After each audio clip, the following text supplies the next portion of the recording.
And so I think there'll be definitely a certain richness that we have in this particular conclave, that there are so many cardinals from so many different diverse parts of the world, some which may have not have been represented within the College of Cardinals before. So that'll be part of, I think, Pope Francis's legacy. And so that's one of the reasons why I think predictions are ridiculous at this time. They generally are. I remember when John Paul got elected, we had a sheet of newspaper with 30 of the top candidates, and there was no Karl Wojtyła in that list. And so if it was true then, it's even more true now. That's the scorecard is the scorecard mentality, but it's an old one. It's been around in Rome forever. I think this there are a couple of things, both when you were describing earlier the last days of Pope Francis, that really paralleled the last days of Pope John Paul II, where you really did see the Pope pouring himself out. This idea of the Pope as libation and this extraordinary. I mean, Pope Francis, the whole pontificate was really he would go to audience and then get in the ambulance and go to the hospital. I mean, he was quite a man. But that those last days where everybody could see the Pope giving himself completely to his people, to his flock. First of all, in a world where we're getting very confused about age and the value of people as they are older, I think that's a beautiful parallelism. The visibility of suffering, that instead of hiding them away, became something for people to really feel and experience. And I think also there's a continuity in this growth of the College of the Cardinals. I mean, we have been watching the representation of the College of the Cardinals, the growth of the Universal Church throughout the 20th century get larger and larger and larger. Now we've hit this really exciting new point where we have we've hit 15 new countries represented. We have voices coming from all over. But again, the plan was always that, and it really shouldn't be surprising. Forgive me if I bring everything back to art, but it's the only thing I know. But it shouldn't be surprising because, I stand in that Sistine Chapel shoulder to shoulder with people from all over the world. And they stand in that space where you have the invisible beginnings up on the ceiling, you have the invisible endings in front of you. It's always been meant to be that. Even in the painting of the Sibyls, you have Africa, Asia, Europe. The Church has always been reaching out, and thanks to the new technology, thanks to transport, thanks to geopolitical transformations, this Church is more effectively able to leaven in the furthest peripheries of the world. In fact, it really struck me seeing the cardinals one by one taking their oath there in the Sistine Chapel, and just the diversity of their backgrounds and cultures that just was really striking.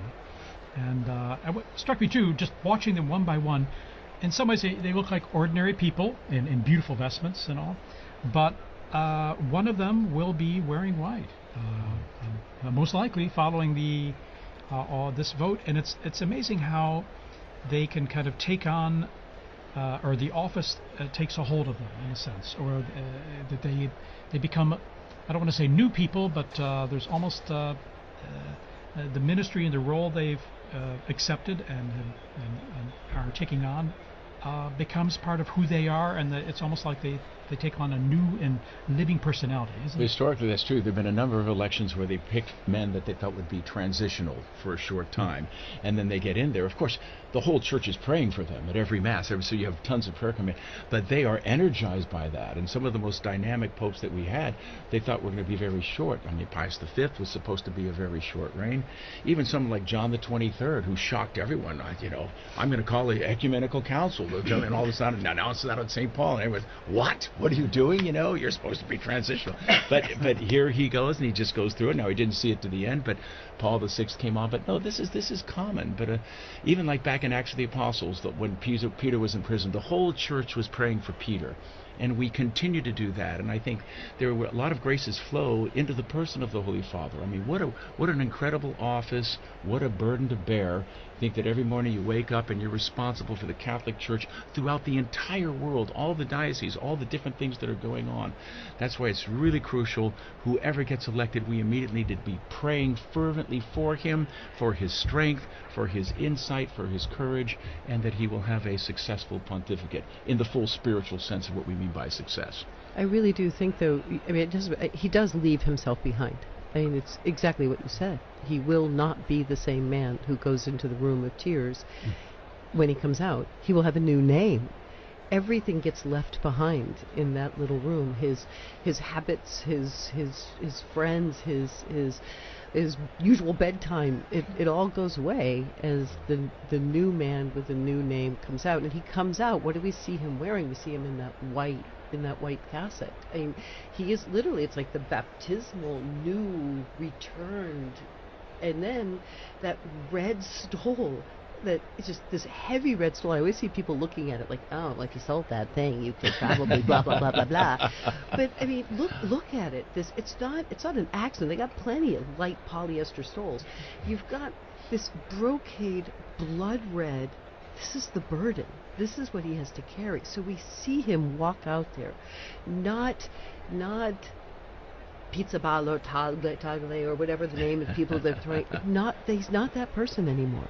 He's someone new. And in that transformation, I think that's also, while terrifying for him, it's also liberating, because he can. It just allows him to be the servant of God. Let's remember that that Jesus prepared Peter for that, and also all the apostles, the bishops, by teaching them service at that Last Supper, and showing them service by washing their feet.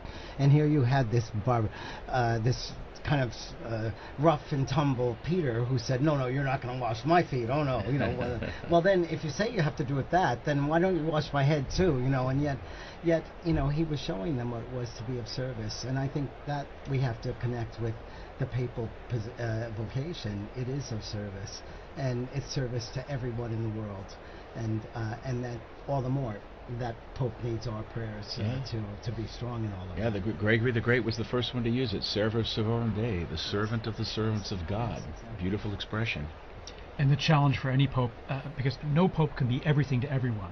Everyone has expectations, and some say, well, I like this about this pope and this about that pope, but no pope can be everything to everyone. They've got to have their own personality, which is transformed, as we say, not only the personality, but their being is transformed by taking on the office.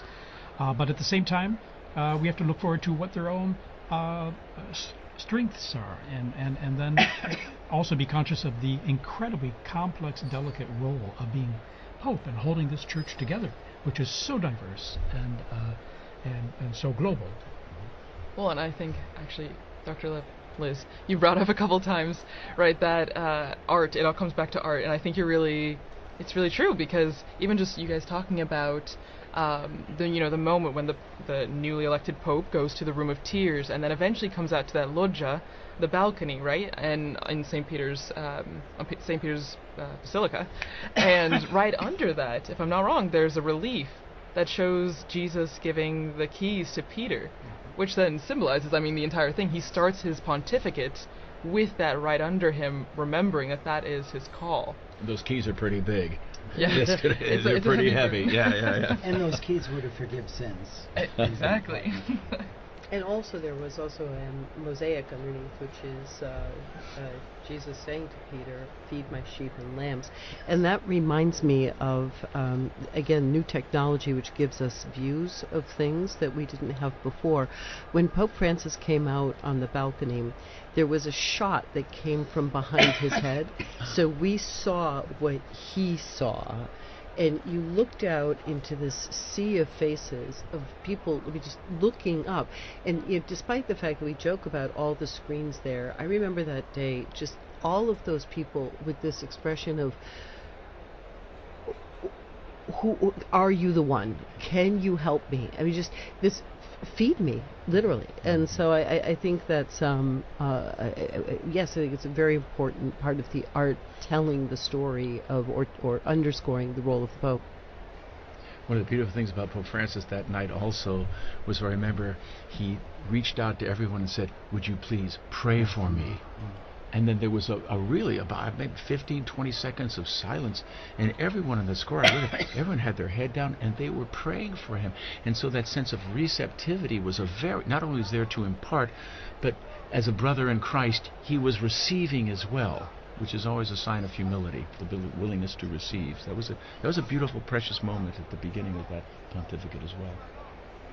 In fact, the weight of the office itself must be frightening. And so when we speak of the room of tears, where the new pope who's accepted the election and to take on that role has time to pray and to let it soak in, it's got to be, I imagine the weight, the burden of it, even if sustained by grace, and must be immense and massive, especially as they peer out on the central balcony of St. Peter's Basilica there and seeing the crowds and seeing what all this entails. I remember the day after Benedict was elected, he met with a group of Germans who had traveled there, and he referred to the whole conclave experience. He said, "As the guillotine continued to descend," and I just think, oh my gosh, this poor man. I mean, that's why your heart, it has to, whoever it is, your heart has to go out, because life is going to be very, very difficult, very, very difficult change. Like he said, there's going to come a time you will be bound and you will be led where you would not go. And not everyone has been gung-ho wanting to be elected Pope. There have been reluctant ones. I think Benedict XVI tried 3 times to step down and retire from the Holy Office, his work there. But John Paul said, Jesus didn't get off the cross, I'm not retiring, and you're not either. But he soldiered through. Also was very reluctant. He said he would refuse at the beginning of the conclave, and when the guillotine began to come down, they saw him going, nope, nope, nope, nope, nope. And apparently he had to have a talking to. But I think they're also very aware that they cannot solve all of the problems either for the church or for the world. Sure. And Pope John the 23rd talked about how after he tried and tried, he'd finally, in the evening, would say, "God, it's your church. I'm leaving this to you now, and I'm going to sleep." So I think that's the kind of thing that they have to learn and practice as well. Absolutely. Okay, we're going to take just a brief break here with a little music. We're still under a smoke watch. Okay, there's not a smoke warning yet, but there could be very soon. Who knows? So we'll be back with you in just a minute or two here to continue our coverage. And by the way, now 20,000 are gathered there in St. Peter's Square, and the numbers are increasing.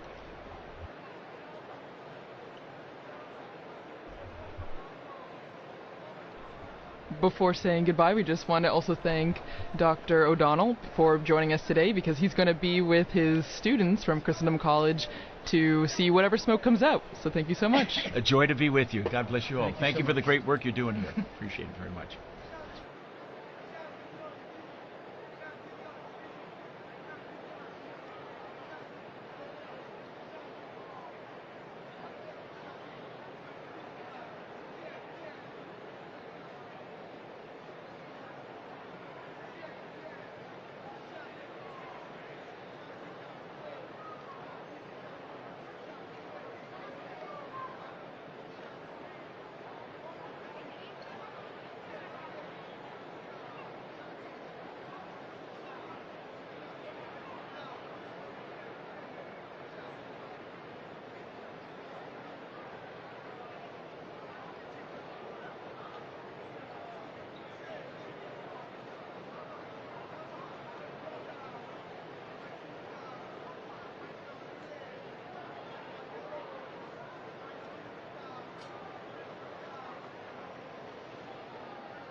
So after that wonderful little music break, we have information that the numbers in the square continue to rise, and just looking back, I want us to think about where we were the last conclave, or the last couple of conclaves, because as we were talking about before, times have changed, but the smoke remains the same, the chimney remains the same.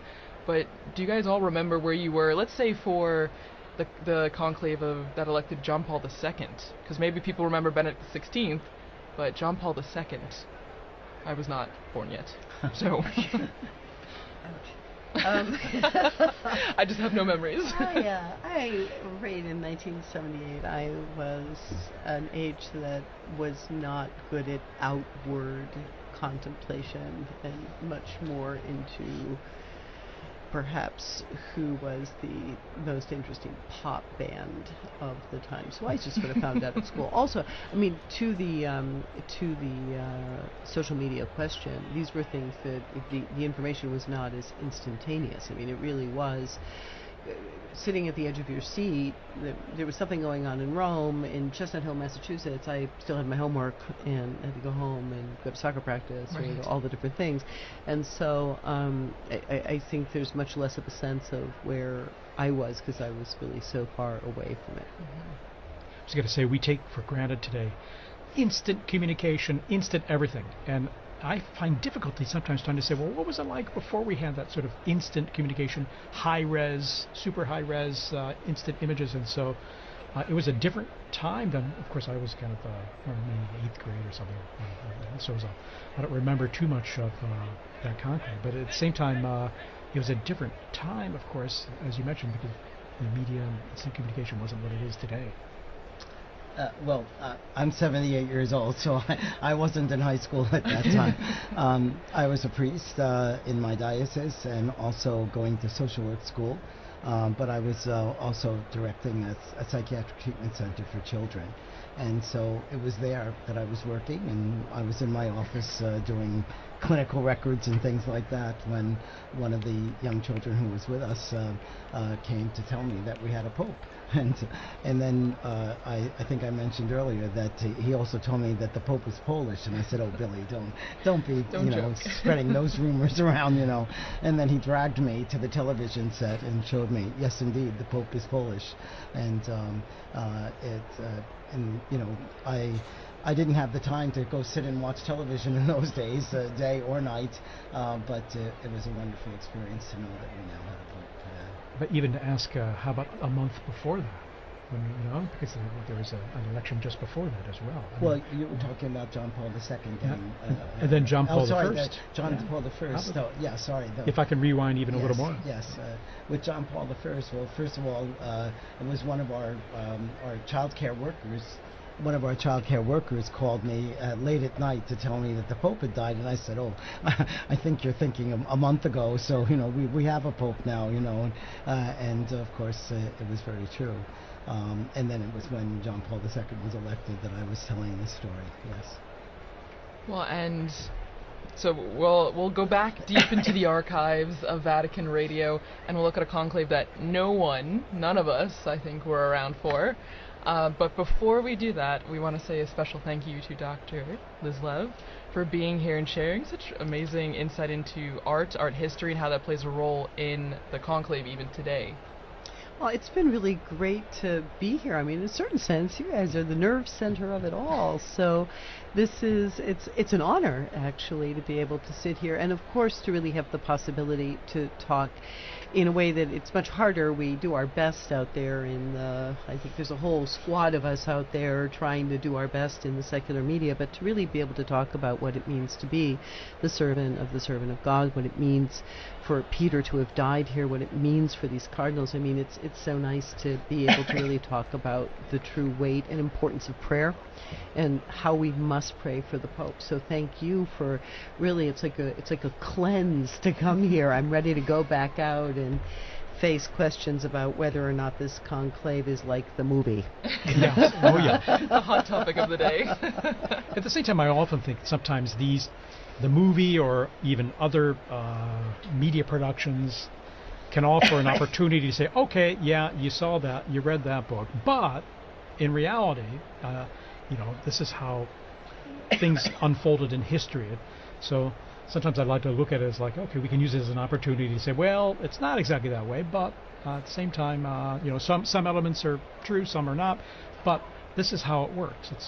And it's created certainly help generate interest, I would say, and so I guess we have to be grateful for that. So, returning to the question of art one last time, that is the joy of the Catholic imagination. The Catholic imagination can see through to the potential of almost anything. And so, even though this is a tawdry story or it's an incorrect story, the Catholic imagination can find that pearl that is beautiful, good, and true, and bring it out and turn it into something fruitful and wonderful. So, yeah. Wonderful. Thank you so much for being with us here. And so we will launch into this old interview that we have from our former colleague, Veronica Skarsbrick, with Father Martin Nolan, the one-time Prior General of the Augustinian Order, who was actually in St. Peter's Square when Cardinal Angelo Roncalli was elected to the See of Peter on the 28th of October, 1958.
We have smoke in St. Peter's Square now, so we will come back, and it looks to be white. We have look at that smoke streaming out. This is good. This is incredible news here, coming up here on 6:08 p.m. here in Rome at the Vatican, and we have white smoke streaming out. And you can the hear the chimney. crowds. And we hear the crowds applauding there. As you can see, now we've got the camera work on there. Just crowds of people crying. Is amazing. Here we are. And celebrating this special moment. It's still right, so. There was a brief moment where we were a little unsure, but it is confirmed it is white smoke. We have white smoke here. A smoke warning. A smoke And warning, that's we're no white longer smoke. watching.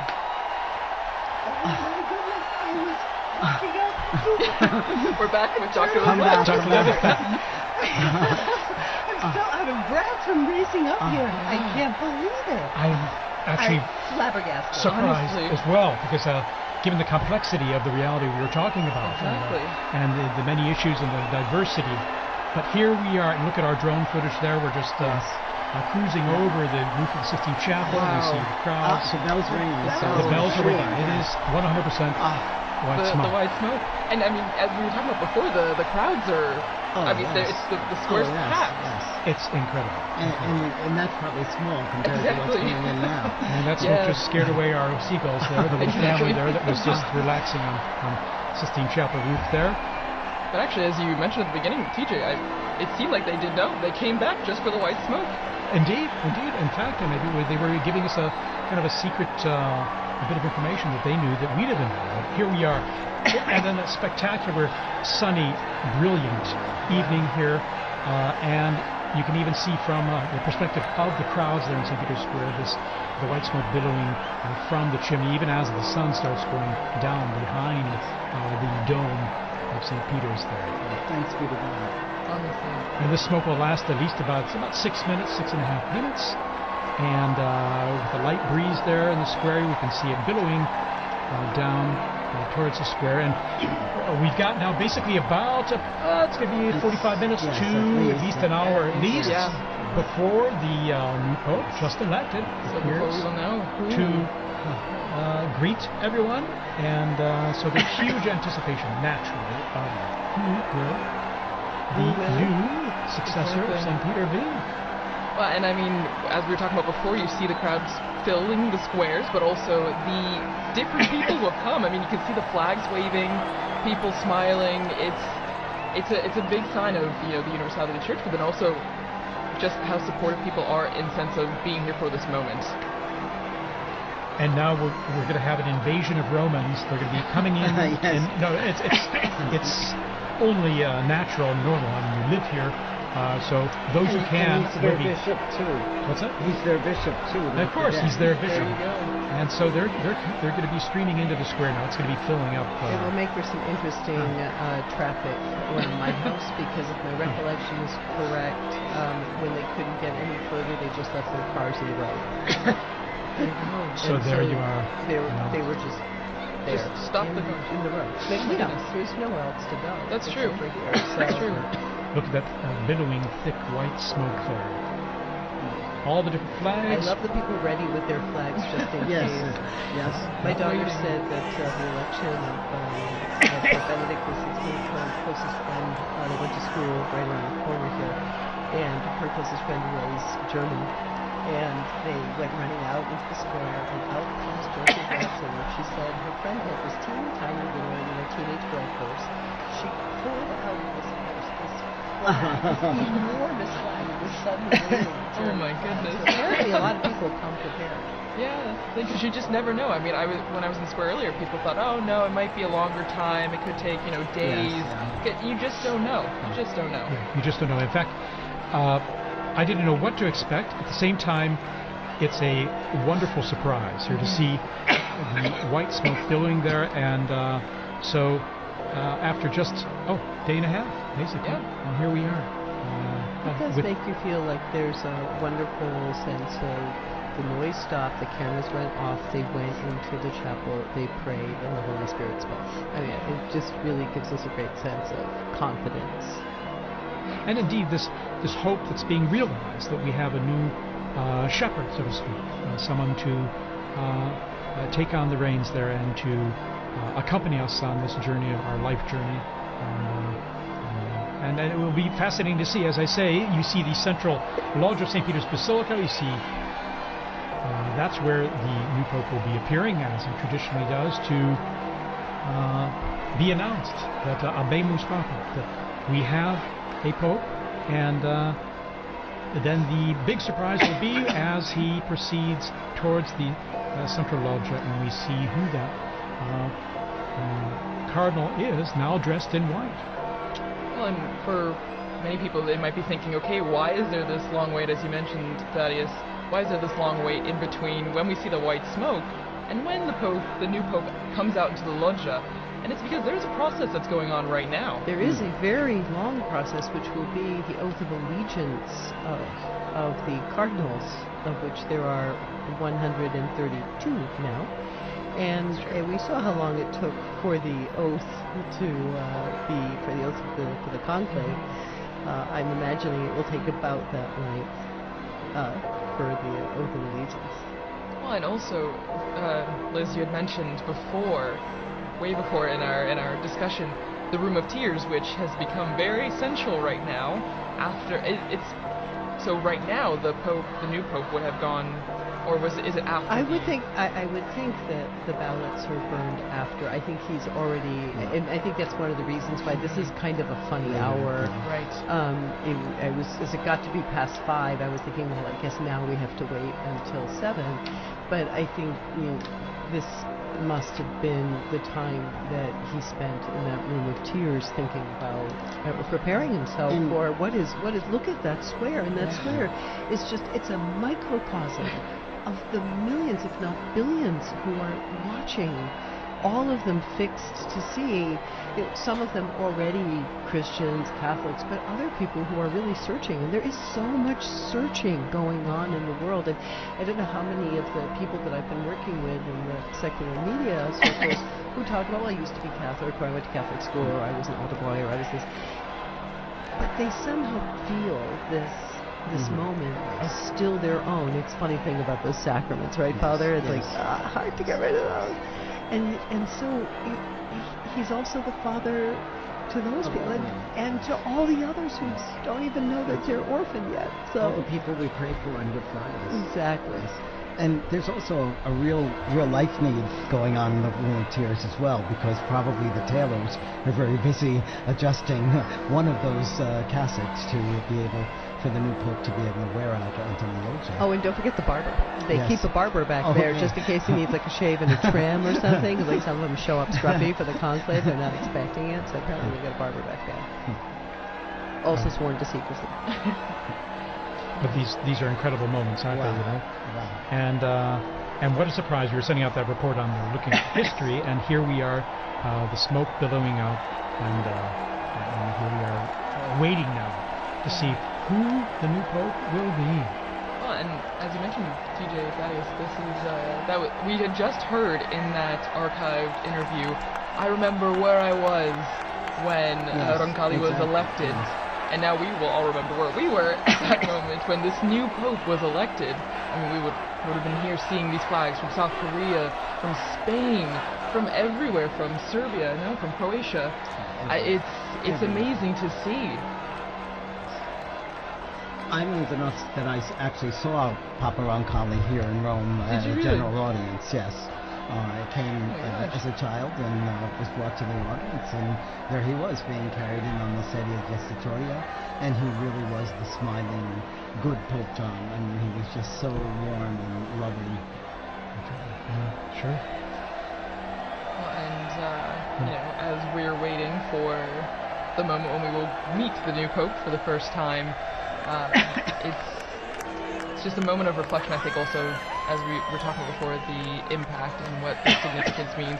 And I mean, just thinking about, there will be one country, one group of people that are in the square thinking, that's someone from my country, or that's someone that I can, relate to, because it will be someone who is from potentially a country that's being represented right now with the flags waving. Indeed. And the process begins when the official announcement in Latin is made that we have a new Pope, and he appears on the balcony, offers his own words. Okay, we're going to go straight away here to Joe Tulloch, our co-worker and colleague here in the square. Joe, tell us about what it's like down there in the square. You're there among the crowds.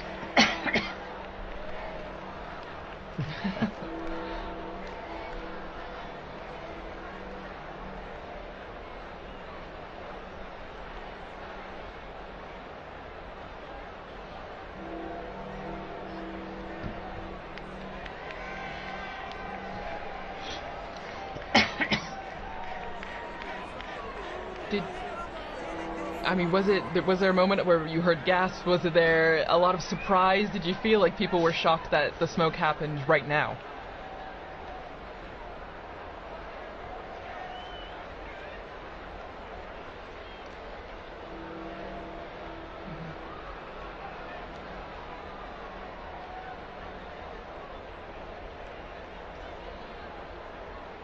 How about yourself? Where were you when that smoke started coming out? Because I think many people were assuming it would be a little later when the smoke would come, whether white or black.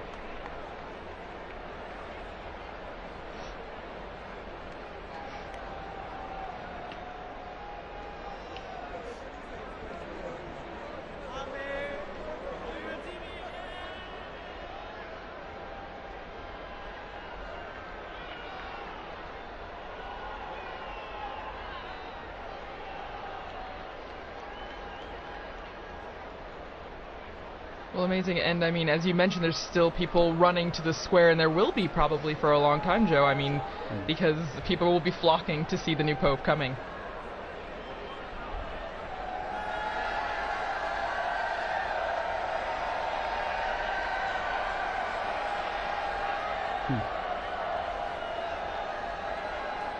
Oh, wow.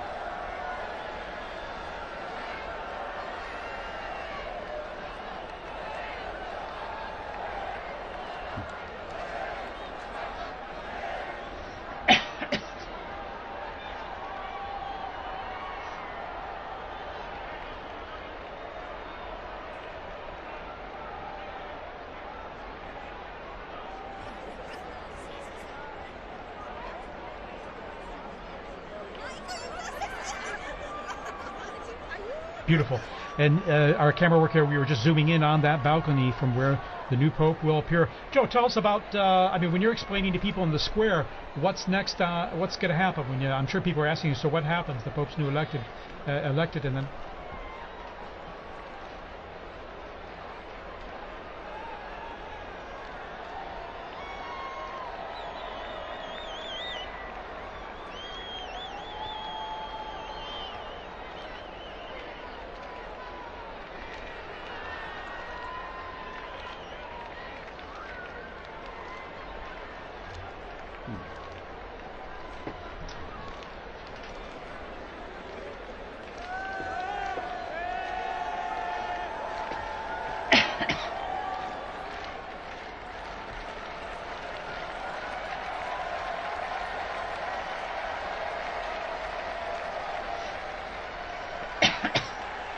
And Joe, how about yourself? You're going to be there for us, aren't you? You're going to be staying there in the square. Our eyes on the ground.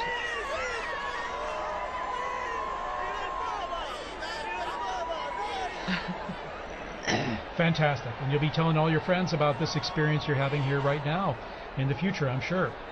Well, thanks so much, Joe. Thank you, Joe. We're going to be back with you very soon for more update on all happening in the square there. So, Monsignor Vitilla, tell us a bit about this experience for you now. I mean, this experiencing it live, the smoke coming out here, and now our great sense of anticipation for who the next Pope will be. Well, it's just such a privilege to be here in Rome at this time, but also I probably felt closest to Pope Francis because I've served him in different ways, both as the in my work at Caritas Internationalis, and then also at the Secretary General of the International Catholic Migration Commission. I always used to say he's the best guru you could ever have to do public relations on migrants and refugees, and I don't have to pay him a thing, you know. So, and there were many times when I was able to meet him, and it was so beautiful an experience each time. So the emotions are more now than they were other times, because I loved the popes, but they were strange to me. I didn't know them so well.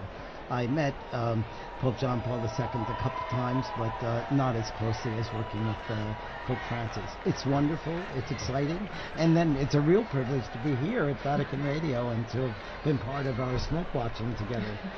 It's now smoke warning, of course. So, and a severe smoke warning. Exactly. Yes. White smoke, that makes it even more severe, so to speak. But Yes. it's severe good news, I like to joke and say. But I think it's going to be very nice.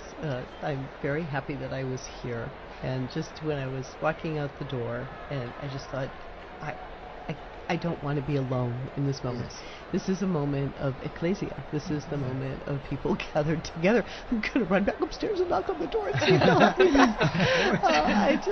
I'm so happy to be able to share this moment, and I love this view of the square and all of these people who are gathering together in really a tremendous sense of rejoicing. This is after our 9 days of mourning, after the shock of Pope Francis's death. We are rejoicing again, and that is very lovely for a beautiful, beautiful day in Rome. Yeah, stunning. Actually, perfect weather, and I like to jokingly call this kind of weather severe good weather. It's just wonderful. It's sunny and brilliant, and of course, I remember in 2013 when Pope Francis was elected. It was during the evening. It was dark out, and it was still Cold. Yes. It rather was cold and wet and rainy. and the sun set later, but it was illuminated with the lighting in the square, and now the even improved lighting they have on the basilica now. It's stunning. You know, the square and the facade, how they've renewed the lighting, but then it was illuminated by all the phones being held up and all. But here we have the brilliant sunlight illuminating all the people there in the square and growing in number. And now, Dr. Lev, tell us a bit about, I was thinking, the central loggia of the basilica there, and even the history behind it of the popes appearing from that loggia, from that balcony, and giving their most solemn blessing, Urbi et Orbi, which the new pope will impart after he greets the crowds there, the solemn blessing to the city, in Latin, to the city and the world. That's the first task. That's his first act, is to impart this blessing, because after all, he is the Pontifex Maximus. He is the bridge between heaven and earth. So today we'll see him in the facade of St. Peter's, and that facade, which was built in a beautiful construction by Carlo Maderno from 1612. But even in some of the buildings in Rome you might not recognize actually have a loggia of benedictions. So there's a sort of strange side transept on St. John Lateran, because when the popes lived over there, that was where the pope would come out for the Urbi et Orbi blessing. Or even the church of San Marco in Piazza Venezia, where Pope Paul II lived. He also had a loggia of the benedictions placed into his, house/church/ because the popes weren't officially living in the Vatican. And then even, what it means to have the pope on that balcony. If we were in the early 20th century, the first conclaves of the 20th century, there was no pope on the balcony, because during the so-called Roman question, after the unification of Italy in 1870, during those conclaves, while the newly formed Italian state and the ousted papal state confined within the walls of the Vatican, their tensions between the two of them meant that they would hold the conclave, send out some smoke, but you had to wait in order to, you would not see the Pope appear in the square. And so when Pius XI appeared in that loggia, it was already a statement that things were about to change. So it's a very, very, very exciting moment. I remember, I think it was 2005, all the cardinals, when they first started to have lots and lots of cardinals, they were all trying to fit out on those openings of the balcony, and you were kind of looking at a couple of them like, that looks a little precarious. Yes. So let's hope they've worked out the placement, the placement out on the balconies this time. Absolutely. Here we're seeing a long shot there, and crowds coming down the main avenue via the Conciliazione. There are security checks, of course, which is one reason that the crowds may kind of trickle in more than be running into the square. Unfortunately, it's absolutely necessary nowadays. So Sure, you could see them coming from the security. So there's already a metal check, and all, so we have to ensure the safety and security there in the square. So Well, and as we're seeing all this jubilation and excitement, sadly, we have to say goodbye to I'm like those sports stars That they come- keep quitting and then coming back. I mean, you'll probably see me back in like another 15 minutes. you or are welcome to come something, back. Or a bit like the seagull coming in and around the Well, chimney. like, I really liked You're the always sports welcome. star comparison better, but I'll handle seagull. Okay. Thank you so much once again. I'm so happy we got to share this moment together. Thank you for being here Thank with you. us.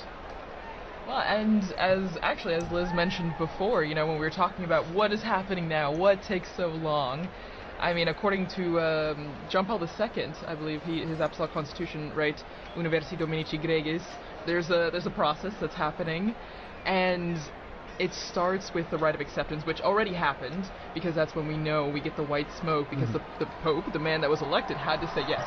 And has to sign and have it certified. Exactly. So isn't that, I mean, it's beautiful, right? We always talk about free will in the Catholic Church. He could say no, but this means that whoever we will see on the loggia has agreed, has said yes to this. And as you can hear, the crowds are coming, and we see... And we see the pontifical band there coming out, and the Swiss Guards, of course. There's always a traditional salute of the Vatican hymn or anthem to celebrate the occasion. It's part of the festivity of it, and we hear they're playing already and coming out there all in full uniform. Well, it's special. It's special too because these last more than 2 weeks, we've had the Swiss Guards were present for certain things, but now they have a Pope once again that they are protecting. That is their role. That is their mission, right? To be where the Pope is and to protect him. And so this is extra special because now we see them coming out again to the piazza because we will have a Pope. Yes. I live with 21 other priests in residence. All of us work in Korea. And we've been sharing at breakfast how hard it is in the morning when we're celebrating Mass, and there's always a prayer in the canon of the Mass for the Pope. And, we now have to skip over that. And it's like your tongue doesn't stop. So now we can pray once again for the Pope as well. Exactly. Well, our predecessor popes can pray for us as well. Exactly. Intercede in ways. That I'm sure. We hope and pray For sure. So again, the bands here will be coming in and playing the anthems, the hymns when the new Pope appears, just like the Urbi et Orbi on an Easter, Christmas, or solemn occasions. That's right. And so it's to be expected at this time, and we'll probably have another, it's at least a half hour before earliest the new Pope will appear from the second altar. But also during this time too, there will be prayer too, and certainly the new Pope. You can be sure even the new Pope hears all this in the background. You can be sure even the new Pope hears all this in the background because it's a lot of strong sound that's coming up there and propagating up into the areas there, in the buildings and just outside the loggia there as well. You can hear that, know that, experience it. Right. The sounds of the streets, the sounds of the square. Well, and it must be a sign of, I mean, they must feel encouraged hearing the cheers, the music, because this is a big moment for anyone, and then to come out into the loggia and see thousands upon thousands of people. I mean, if public speaking is not your thing, that would be very intimidating.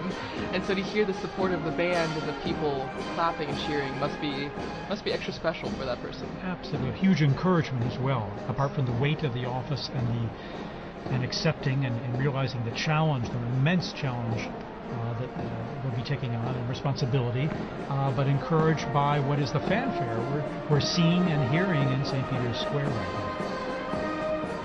And as I mentioned, the crowds are filtering in.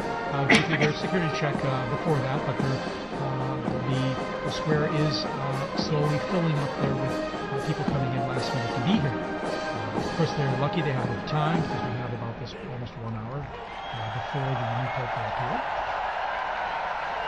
And so we see in the blue there the gendarmes, the Vatican gendarmes and the band they have there, and then of course the Swiss Guard in uniform there in position. So. Well, and just again behind the scenes, looking back behind all the process that's happening, I think is so interesting to think we're seeing the crowds waiting, cheering, trying to keep spirits up while they wait the hour or more until we know who the Pope is. And I think, as we're talking about, prayer is also a central part of this aspect as well. I mean, before the Pope comes out, we see the first ceremony, the greeting, the Te Deum, where in the Sistine Chapel, after being dressed and saying yes, the Pope goes back to the Sistine Chapel and he takes a seat on a chair and a ceremony begins. And it's introduced with a greeting from the senior Cardinal of the Order of Bishops, and then they read a passage from the Gospel, which, as we talked about with Liz and also Dr. O'Donnell, I mean, it grounds the mission of the Pope, the office of the Pope in the Gospel, in the message that Christ gave to Peter, feed my sheep, tend to my sheep. So I don't know, it's a really special moment, I think, when you look behind what's happening right now as we wait for the Pope. And speaking of the ground, just in the unbroken line of passing the authority and the responsibility of the papacy from Peter all the way on. And now, going on the ground there in the square, we have Time for a rosary? Just asking. I think many rosaries have been said in these days. In this moment right now? Absolutely. We've been praying for a good successor to Francis. And I believe we were just talking about Our Lady Untie of Knots. Yes. Is that true, Nora? Yes. The great devotion of Pope Francis, and Our Lady has untied this knot for us. Yes. And our Chris Lipsey is was inside the St. Peter's Basilica today. Went to Mass. Chris, what are your thoughts at the moment? Well, I was inside the Church of St. Mary Major. That is a papal basilica, and it happens to be where Pope Francis was buried. And what's significant about it is there was a traditional Latin Mass that took place there.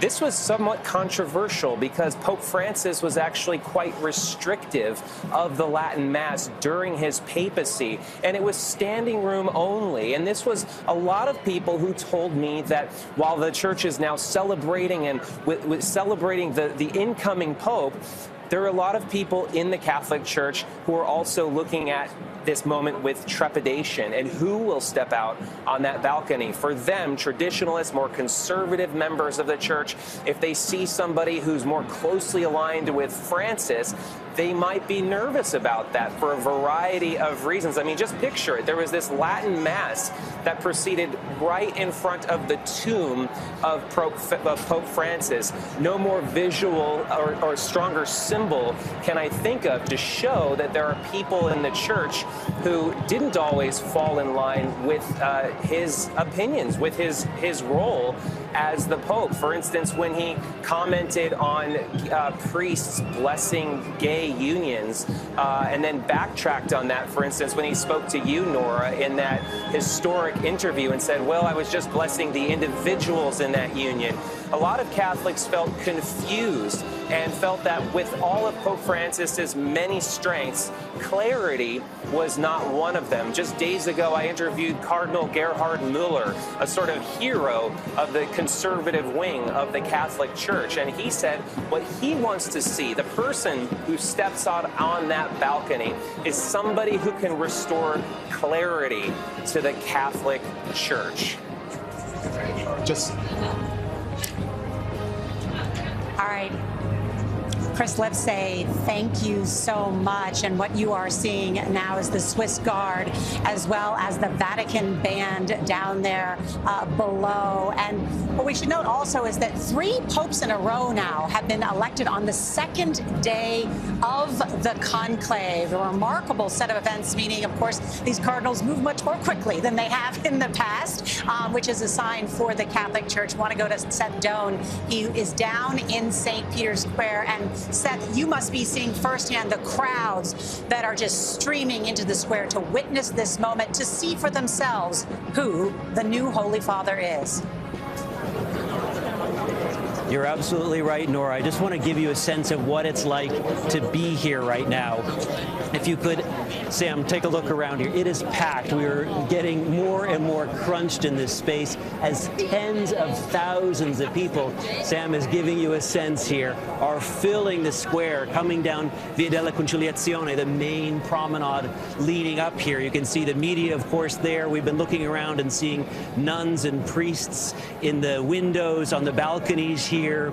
A lot of these buildings are owned by the Vatican, so even though we're technically in Rome, this is Vatican property around us, and we're seeing the nuns and priests looking out, taking selfies. Turn around here, Sam, also. Come to your left, just to give you a sense of how packed it is at this point. When we were here, people were around and people were looking, but now that they've heard there's a new pope, it is getting, we're sandwiched in here. And you can see the sun is kind of going behind St. Peter's Basilica, so it's very hard for people to know exactly what's happening. We're watching these big screens, watching some of the Swiss guards, watching the band, but people are really arching their necks and say, when is the Pope going to come? What exactly is happening? There is a sense of joy, there's a sense of curiosity, a little bit of wonder, I would say, and a great enthusiasm here in the square. Ever less space. Seth Doan, thank you so much. And I love that Seth has pointed out the sun and how it is shining on the back of St. Peter's Square. It is sparkling here in Rome. And that's in part why this crowd is not only joyful, but they're hot down there. No doubt they are hot, but willing to wait, because it's not just to see the new Pope. It's to hear what he is going to say. And to get a reminder, too, about just what a global event this is. Bells are ringing at churches all around the world. My 17-year-old son is texting me, who is the Pope? So we should talk about that. Who could be the next Pope? People want to know. What's happening right now? Well, I think the fact that the Cardinals, 133 of them, the largest number in history, 2,000 years, have rallied around one figure after 4 votes is very significant. I really do believe it's one of those leading contenders, and dare I say it could well be the past Secretary of State. Obviously, we were hearing about other cardinals, Cardinal Luis Tagle from the Philippines. We were hearing about Cardinal Matteo Zuppi, the president of the Bishops' Conference. We were hearing about Cardinal Peter Erdo, more to the right. I rather suspect it is one of those leading candidates. Well, I think also with 133, if they needed to come and converge on one candidate, it might be the one that they thought had the most experience and was most known to them, which may be the Secretary of State. There's a good possibility of that. I mean, I think what is clear is that in a group of cardinal electors, again, 133, largest number in history, where all of these cardinals would say they did not know one another particularly well, to come to a consensus this quickly would suggest they did pick somebody who was a relatively known quantity, who, even if they didn't know him personally, felt that he had played enough of an institutional public role that they had a sense of who the man was. People are chanting down there in the square. Can't make out exactly what they're saying, but we're looking as members of the Italian military have joined in the march, the procession into St. Peter's Square. People are still trying to make their way in and flood the square and enjoy the moment. It has been about a half hour since we saw the white smoke, so which leads us to wonder what exactly is going on inside there. What are they doing? What might they be doing right now? Well, you know, Maurice, I was thinking about that because I think you should put yourself in the feet of the Pope. There's Cardinal O'Malley, down there was Archbishop of Boston. Franciscan brothers. They may well be hoping to see a Franciscan come to the loggia. That other picture is the central balcony of St. Peter's, where the Pope will step out and where we will hear the Habemus Papam. Archbishop Gallagher, who is the #2 to the Secretary of State as well. So these were non-voting cardinals and church officials who come out as well. Also very interested to know. They don't know either, but you know, his job sort of depends on the answer to this question. But to answer Maurice's question, one thing that the new Holy Father will do, right, is go pray by himself in the Pauline Chapel, and there right? is an amazing painting of Michelangelo, the last painting of his, when he was 70 years old in that chapel. It's stark, it's almost severe. St. Peter on his back on a cross, and he stares at the new Pope, and the new Pope stares at him.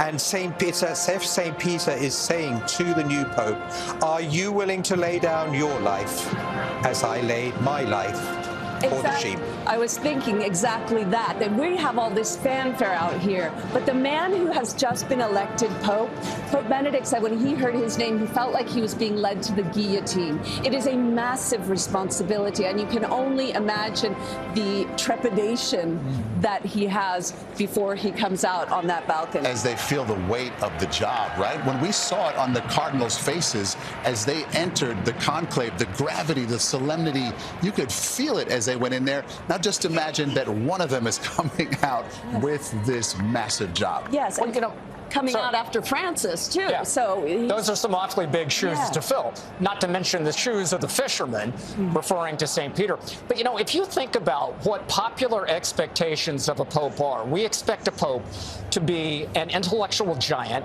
We want him to be a global statesman playing on the global stage.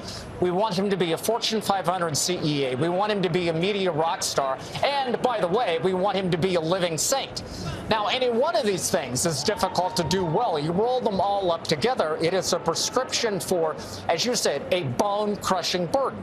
And that's why the enormity of this moment, when it descends upon anyone who is now stepping into this role. Just think about the emotion that you must be feeling. And I think that's why that moment of prayer in the Pauline Chapel is so important, because it is a reminder, yes, I have assumed this enormous burden, but ultimately, I'm not in this alone. I have St. Peter to intercede for me, and I ultimately have God to rely on. We talked earlier about Pope John the 23rd. One of the things that Pope John famously said is that I could sleep at night knowing that ultimately God is in charge of the church, not me. Yeah, absolutely. And just looking at this, that's the reason I believe that this enormous crowd, and people are literally running through the streets of Rome now to come to this piazza, get behind this new Pope. I'm thinking of other elections, political elections. There's joy, but there's also an enormous amount of sadness. Yes. There's an enormous amount of bitterness. That's not happening here. And talking about running into, let's go down now to Tony DeCopel, who is in St. Peter's Square, who is running into people in St. Peter's Square that he has met in the past couple days while doing reporting. Tony? It's an amazing thing. I've got two quick notes, one on connections and the other on change. When it comes to connections, we're in a crowd of thousands, tens of thousands. And over the last 2 days, we've talked to dozens of people. In the last few moments, we have run into not one, not two, but three different people from our journey. One in particular, John Swerk from Pittsburgh, Pennsylvania, as I recall, is here for a conference of tattoo artists. He ran into us, asked if we thought he should go here. He said he changed his plans, left the conference, turned around to be here. He thanked us for that reminder and that reconnection to his faith. That was an amazing moment.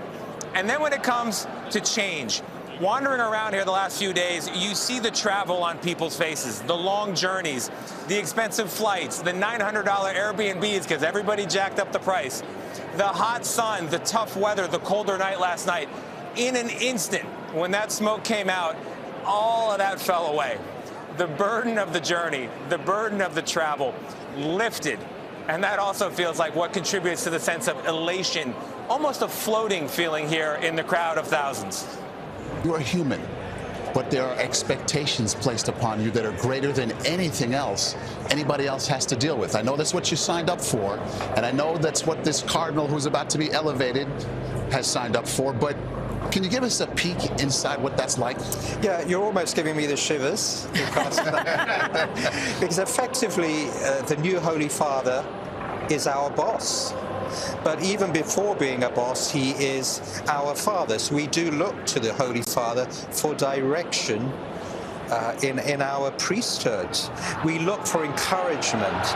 We look for those qualities that we've seen in John Paul II, in Benedict, and in Francis. John Paul II, who opened people's hearts. Benedict, who filled people's hearts with good doctrine.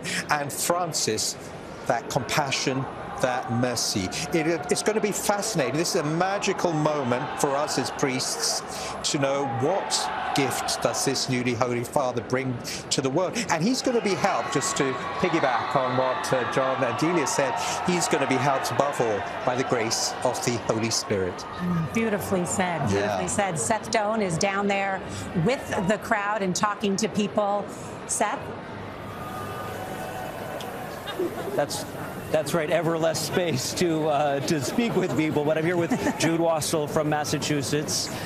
Describe this moment, this feeling when you looked up and saw white smoke. Yeah, I mean, it's absolutely crazy. I was just down the square a little bit, and we started running up as soon as we heard that there was white smoke, and everyone was cheering. So it's just a lot of like anticipation, and you can feel the excitement. It's kind of muddled right now because he's not out, obviously, but it's a lot of anticipation. What do you want to see? You're Catholic, you said. Mm-hmm. Who do you want to be Pope? What do you want to see? Yeah, I mean, I haven't done my research as much as I should have on the upcoming cardinals and who's looking like a prime candidate, kind of. But I'm really blessed to be here for this experience, and I think every Catholic here and everyone is just thankful for a new Pope so soon. Yeah. Perfect. Yeah, that was one of the big things here. Thank you very much, Jude. Was showing unity, having a Pope selected within a couple of days. We were talking just yesterday, John Allen's prediction that it would come by the end of the week. The Catholic Church really wanted to show unity behind a figure who could lead it, and people here in the crowd were certainly hoping to see the same. They said, we'll wait as long as it takes, but there's a lot of joy that it's happened so quickly. Back to you. All right, Seth Doan, thanks so much. And, shout out to John Allen, Delia Gallagher, and Monsignor Figueredo. Each of them was predicting this would happen today by about this time. So that's pretty impressive. Well, when you're on your third conclave, you kind of get it. Yeah, in all fairness, we are conditioned to expect this because it happened in 2005, happened in 2013, and now it has happened again. But I was also just thinking, how strange is it that we've done Francis papacy is done.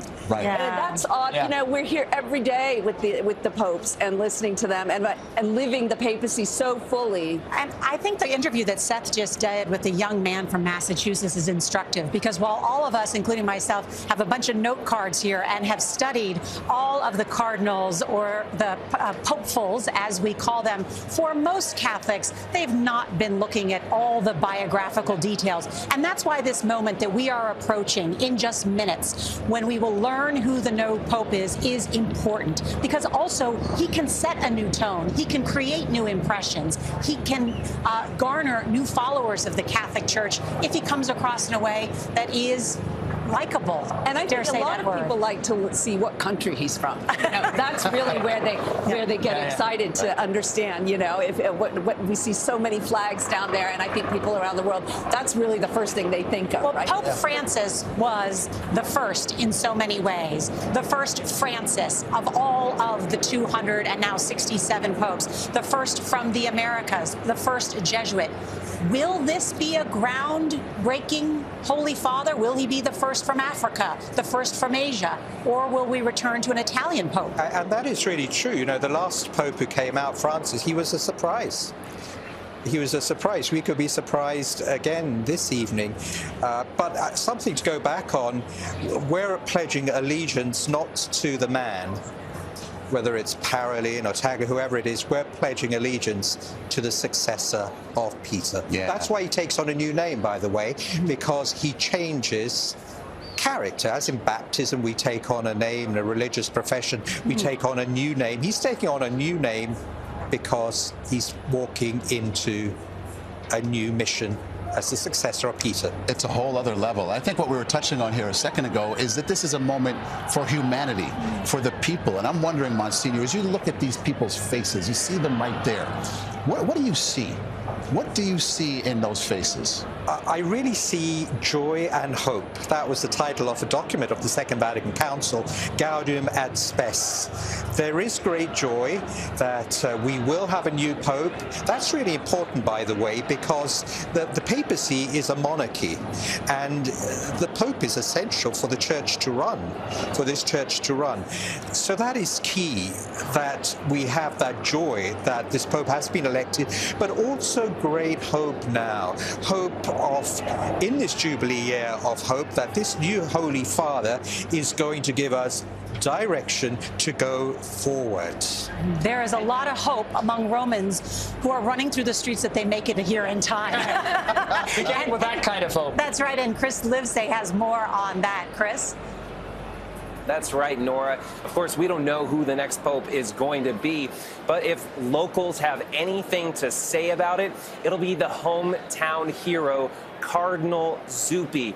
We will see fireworks go off around the city. That's what they told me when I went to the bar or the cafe that he would go to every morning for his croissant and his coffee. The people playing cards there, we said, we want Don Matteo or Father Matteo. That's what he was known as when he was the parish priest in Santa Maria in Trastevere, a picturesque neighborhood not too far from here. It has been 3 papacies since there's been an Italian pope.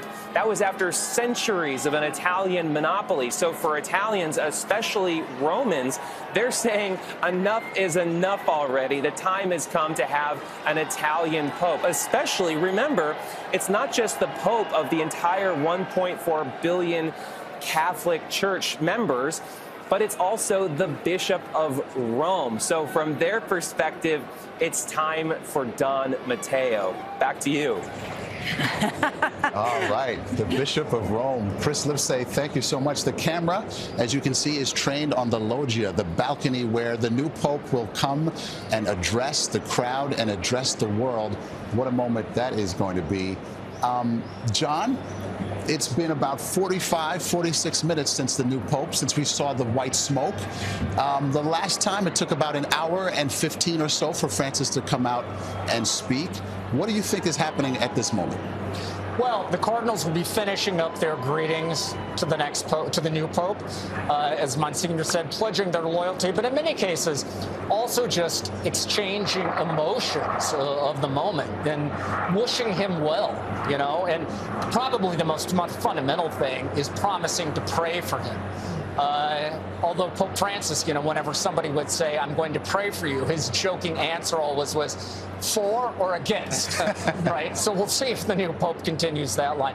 But, you know, Nora, to a point you were making earlier, I was thinking, I don't know that there is any office on the face of the planet where the new occupant enjoys an immediate benefit of the doubt greater than the papacy. You know, when it's election night in America and we finally know who won, half of the country is elated and half the country is crushed. That's not the case here. Everyone in this crowd and all of those 1.4 billion Catholics around the world instantaneously want to like the new Pope. They want to fall in love with this man. And so, in a sense, the bar is set fairly low. I mean, if he just comes across as nice and human, almost, people will fall all over themselves to try to support him and to have his back, so to speak, in the early stages of this papacy. Yes, left-right debates and the contentious issues in the church will come, but the primal Catholic instinct is you want to love your Pope. And it's also interesting that each of the cardinals who voted, 133 of them, their ballots have been burned. So they don't, the Pope doesn't know who voted for or against him. Technically, so we shouldn't have that information. Everybody's on the team unless somebody speaks. Sometimes it comes out, and you know, if you know the cardinals and you know who your friends are and you know the numbers, which they do, they have a clue.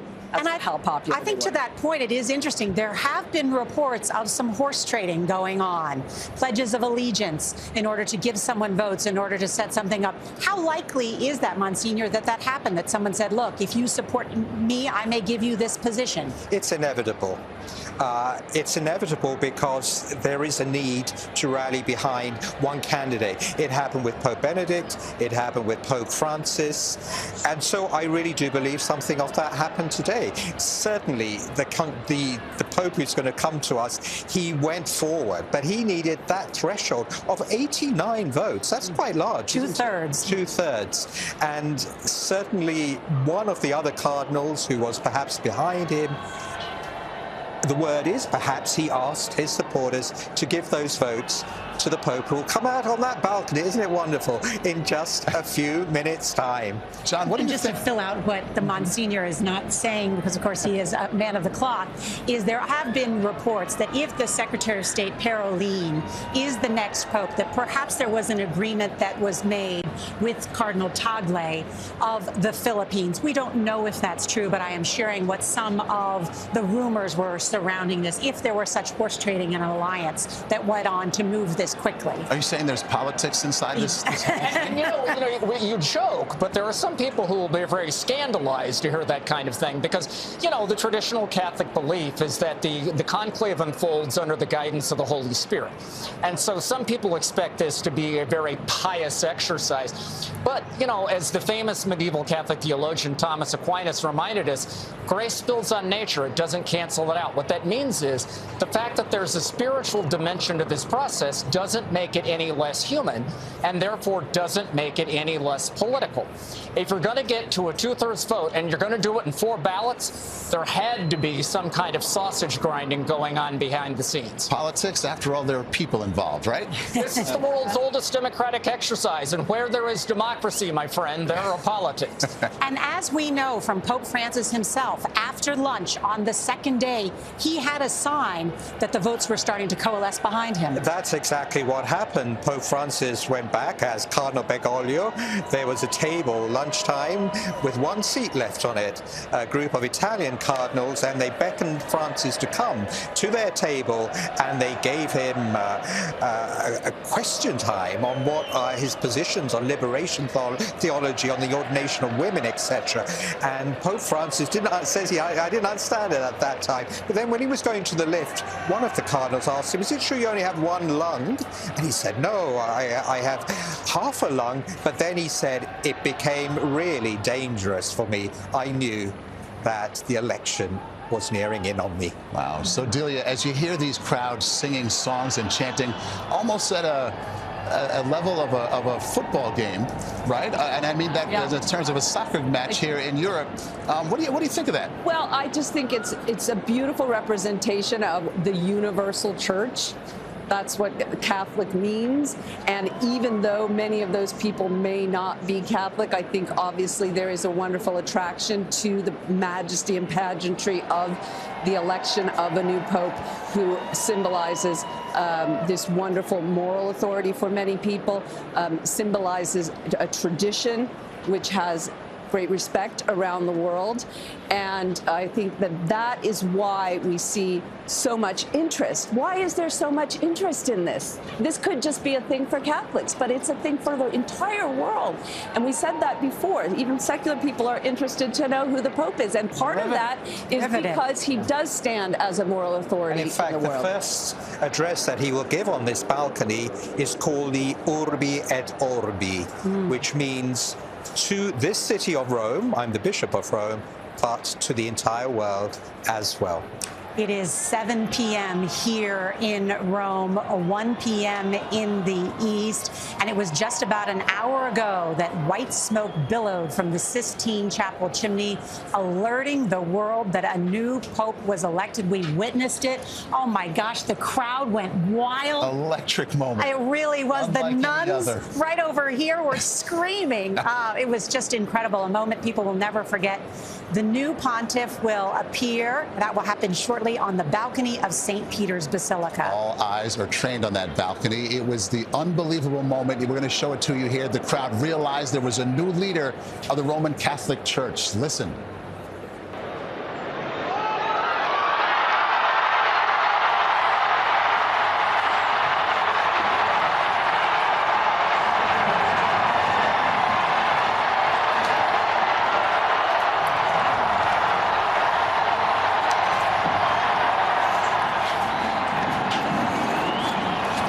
Forget that moment there. Let's go now to CBS Morning's co-host, Tony DeCopel. He is in St. Peter's Square. Tony?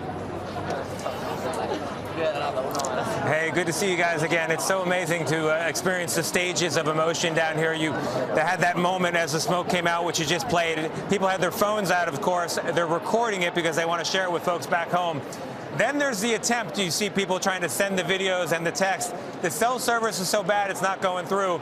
So they reach to the old-fashioned method. They make a phone call. I've been looking around, and it's phone call after phone call after phone call. I've been yelling out, "Who are you calling?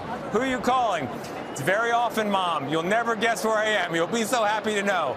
They call their wives. They call their children. I met a man named Matt, a father from Kansas, Lawrence, Kansas. He's the reporter on the scene here. Happened to be here for a trip, but his daughter Kate's Catholic school there, I want to get this right, the Corpus Christi Catholic School in Lawrence, Kansas. They said, "Could you shoot some video for us?" I'm here to tell you, Kate, your dad's doing a great job. He's trying to send the video back, and it looks fantastic. We've reviewed it. We got to pray for a cell signal in the meantime, though. I'll send it back to you guys. Maybe you can help. Okay, Tony, thank you so much. You know, as we saw that shot there of the chimney and the white smoke emerging, just a couple seconds earlier, there were these seagulls on the rooftop. And, you know, people get a little punchy, they get impatient watching this whole thing unfold. And everyone saw signs in these birds. So what does that mean? What could it mean? Is something about to happen? And we'd seen that played out over the last day, right? Many times. But this time it was different. There was a baby seagull. There were two full-grown ones and a baby seagull. Did it mean something? Did it lead to this? Was it a harbinger? We just don't know, but it was kind of cool. But that's exactly what the spirit of this place is about. We talk so much about political things and issues and so on, and we forget about the entire spirituality of the Catholic Church, which is so much about signs, about providence, about saints. You know, so that is a massive part of what draws people to this place, and a huge part of what the Pope represents for the Catholic Church. And I was watching those seagulls. I call them the holy seagulls. But it was beautiful because a little chick was feeding from the mother. And that's a powerful symbol, because Jesus asked Peter, the first pope, "Feed my sheep." Is there a greater symbol, a greater sign than that was given just as that smoke? What we have here is a parable writing itself live on television for all the world to see. How about that for a moment? Yes, and that will be one of the discussions, no doubt, about whether this new Holy Father will have a pastoral approach that has been similar to Pope Francis. Was praised that Pope Francis really did reach out to the peripheries in an attempt to put the focus back on the poor and the marginalized. Yeah. Now, of course, to be fair, we have to accept the fact that there is not going to be another Pope Francis. Even if this Pope steps out and we learn he's taken the name Francis II, that doesn't mean he's going to be a photocopy of the man who came before. Each pope brings his own personality. Cardinal Ouellet. There we see Cardinal Mark Ouellet, Cardinal Casper. Yeah. Former Archbishop of Quebec City in Canada, and then head of the Vatican's Congregation for Bishops. And we see flags from all over the world. All over the world. And in the crowd is our Seth Doan one more time. Seth, what do you have? Don't move. I'm just in the middle of this crowd here. It's getting ever tighter, as you can tell. Tens of thousands of people are packed. And it's interesting to hear why so many people are here for so many different reasons, from so many different countries. We're seeing people leaning out of windows, leaning out of balconies. And I'm struck by how many times, living here in Rome for so many years, how many times I walked through the square and different holidays, and Easter, at Christmas when the Christmas tree was up, at night, late at night when there was no one there. And then, of course, just after the death of Pope Francis, how much the mood, the energy really changes and really reflects what's happening. I was just speaking with some young women from Italy behind me, and I said, "How are you feeling?" She said, "Well, actually a little anxious." She said, "I'm wondering who it will be. I wonder what direction the church might take." So there is such a range of emotions here. I'm also thinking about all the people who said they would come here the instant they heard. A Syrian refugee who credits his life here in Italy to the open policies of Pope Francis and really welcoming migrants. He said, "As soon as I hear that there is a new pope, I'm going to come and see who it is." Of course, that's the question on everyone's mind. Everyone now, as that sun sets behind St. Peter's Basilica, and it's a little bit harder to see from our vantage point, the big question is, who will it be? That is the question. Yes. Thank you so much, Seth. As we look at the loggia right there, that is the balcony. It has been an hour since we saw the white smoke. And so that's about the time frame in which Pope Francis appeared, maybe an hour, hour 15. We're right in that window. So it could happen at any moment here. We are ready and standing by, and so is the crowd. You can hear them. Maurice, it was exactly at this time, in fact, 7:07, that Pope Francis came out on that balcony. Wow, just incredible. And we saw just a glimpse, Sister Raffaele, and I think it's important to note who she is, one of the highest-ranking women at the Vatican. And that really is something that Francis did. We should not really forget. He named women to top positions here at the Vatican. And often when asked, why did you name women? He would say they do things much better. Yes, he said that in his final week before he died. When he went to that prison to wash the feet of the prisoners, he talked about the role and the importance of women. Chris Livesay has followed this Pope as our Rome-based correspondent so closely. Chris? That's right, Nora. You know, when you look into the sea of people waving flags from all corners of the world, it's a reflection not just of the universal church, but of the papacy of Francis. He was really the Pope of the peripheries, and he didn't just go to far-flung places.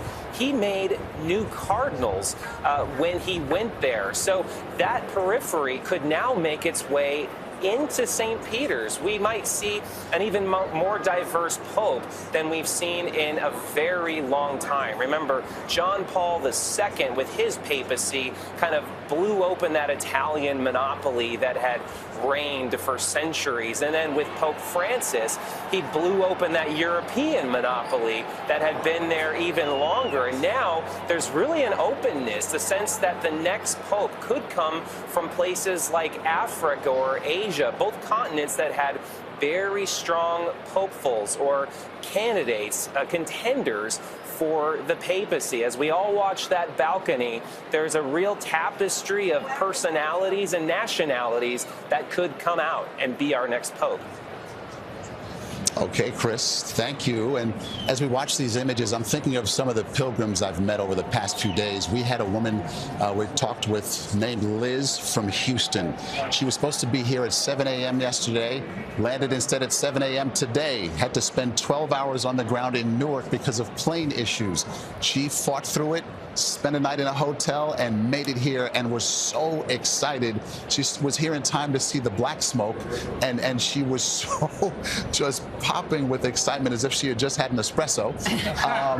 And so I only hope she's down there right now. I just want to speak to her, give her a hug, quite frankly, because she was so into this moment and how much it means to her. And I just extrapolate that out. This is tens of thousands of people feeling basically the same way right now. Yeah, absolutely right. I mean, that experience, you multiply it by 1,000 times, by 10,000 times, and in a virtual sense, by millions of times all around the world.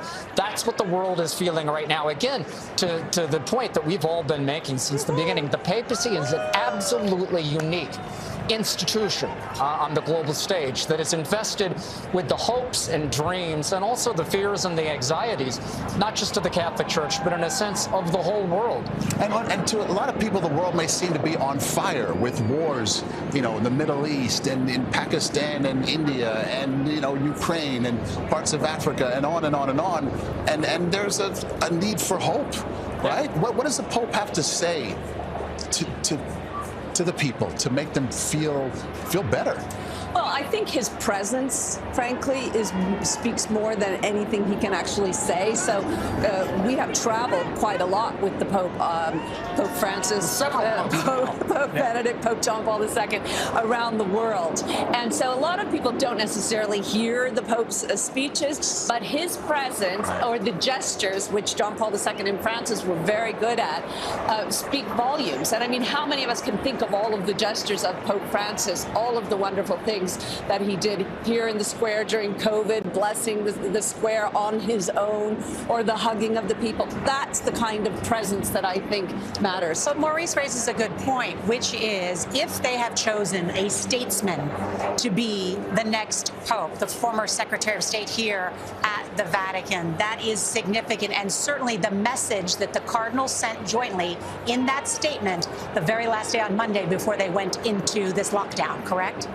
Yeah, absolutely. But I think the fact that, for instance, should it be Cardinal Parolin, and of course we don't know that. Yes. And I want to put an exclamation point on that because we have to leave open the possibility of surprise. But should it be Cardinal Parolin? Sure. There we go. There we go. Now we know. Now we're going to have a moment. I'm going to have the Monsignor explain what we're going to hear right now. A new pontiff about to be announced. We are going to see Cardinal Momberti, a French cardinal, come out and say to us, I announce to you, can you tell who great news, good news, Habemus Papam.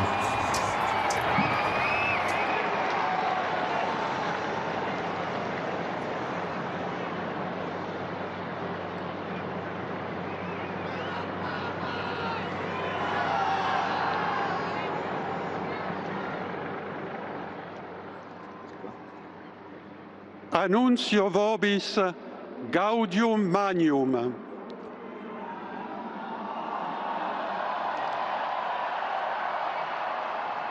Habemus Papam.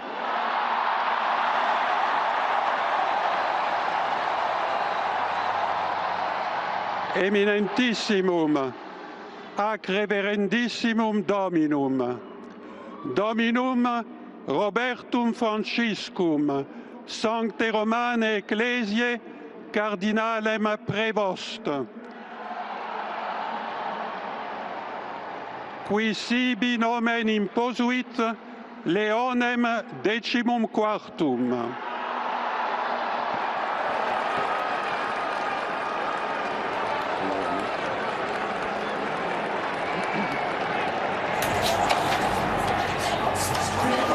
This is stunning. It is an American, Monsignor. Again, a great, great surprise. An American, the prefect of the Congregation of Bishops, who born in Chicago, an Augustinian from a religious order, but moved to Peru as a missionary, and an amazing surprise for the church and the world. A moderate.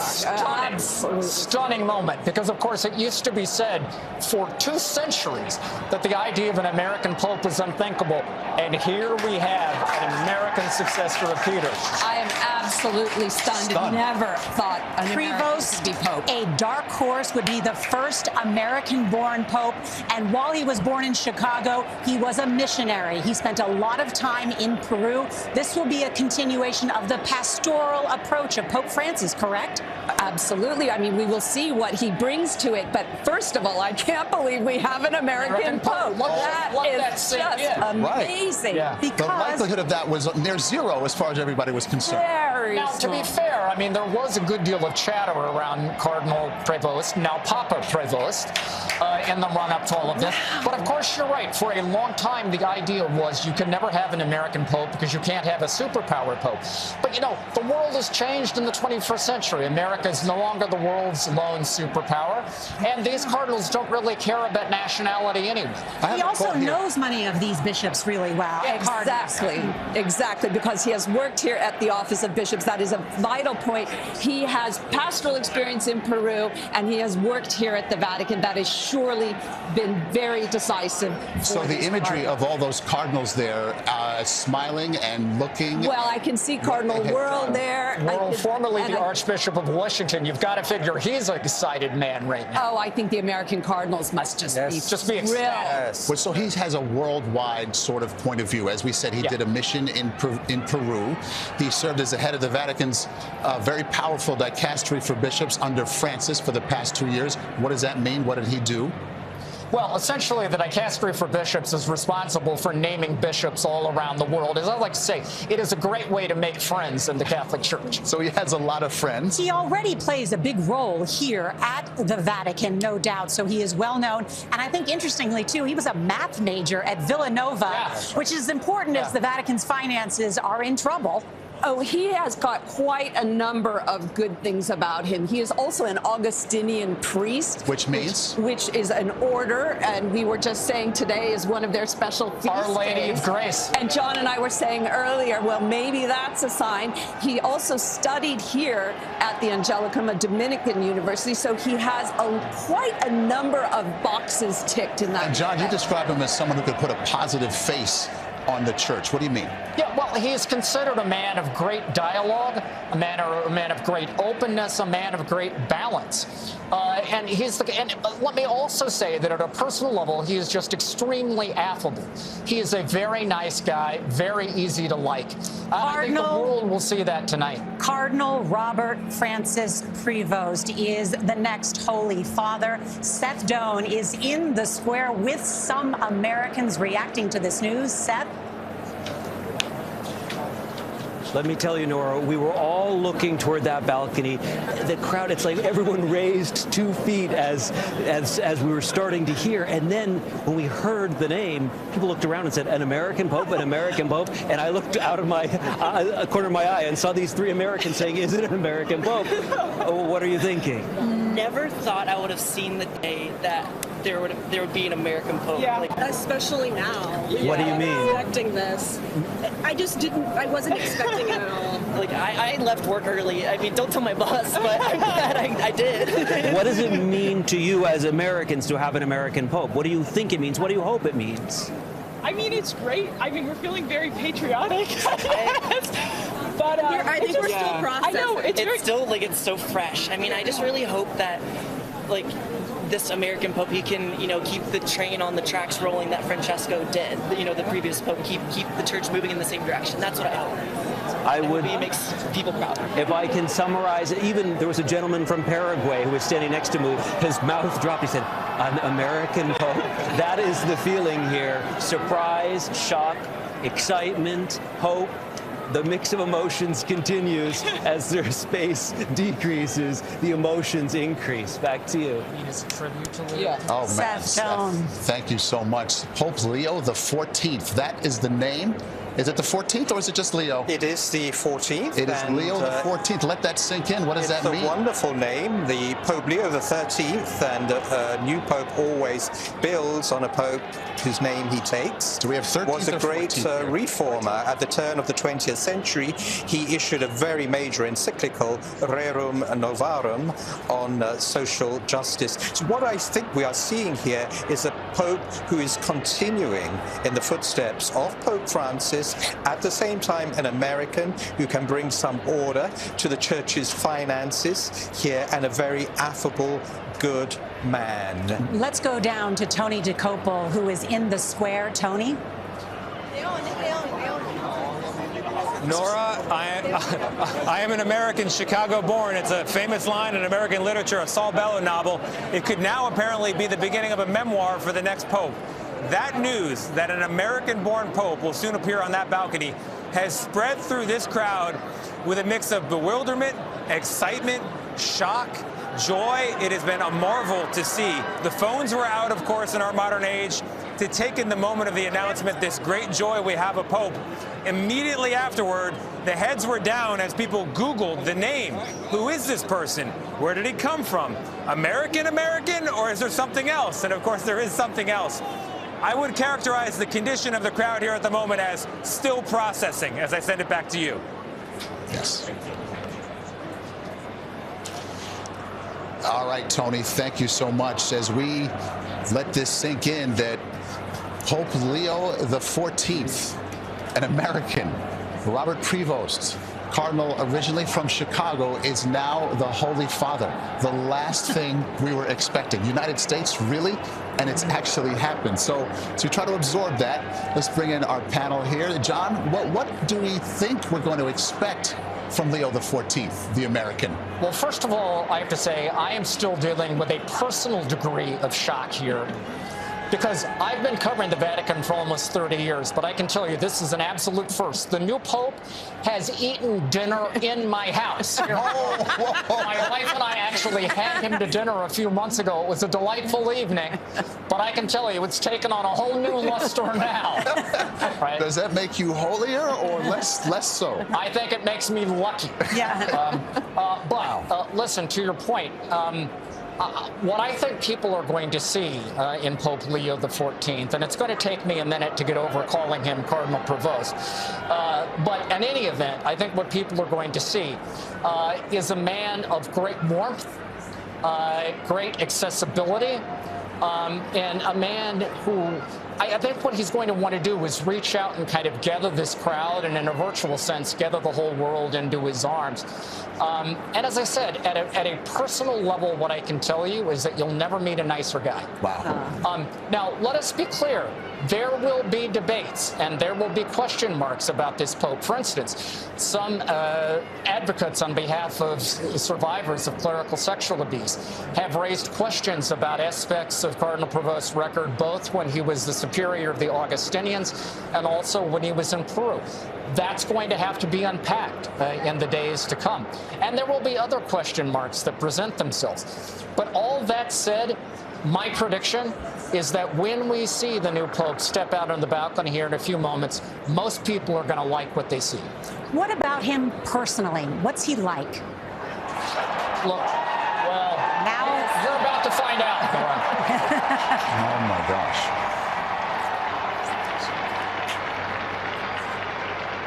Cardinal Robert Francis Prevost has chosen the name Pope Leo XIV.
La pace sia con tutti voi.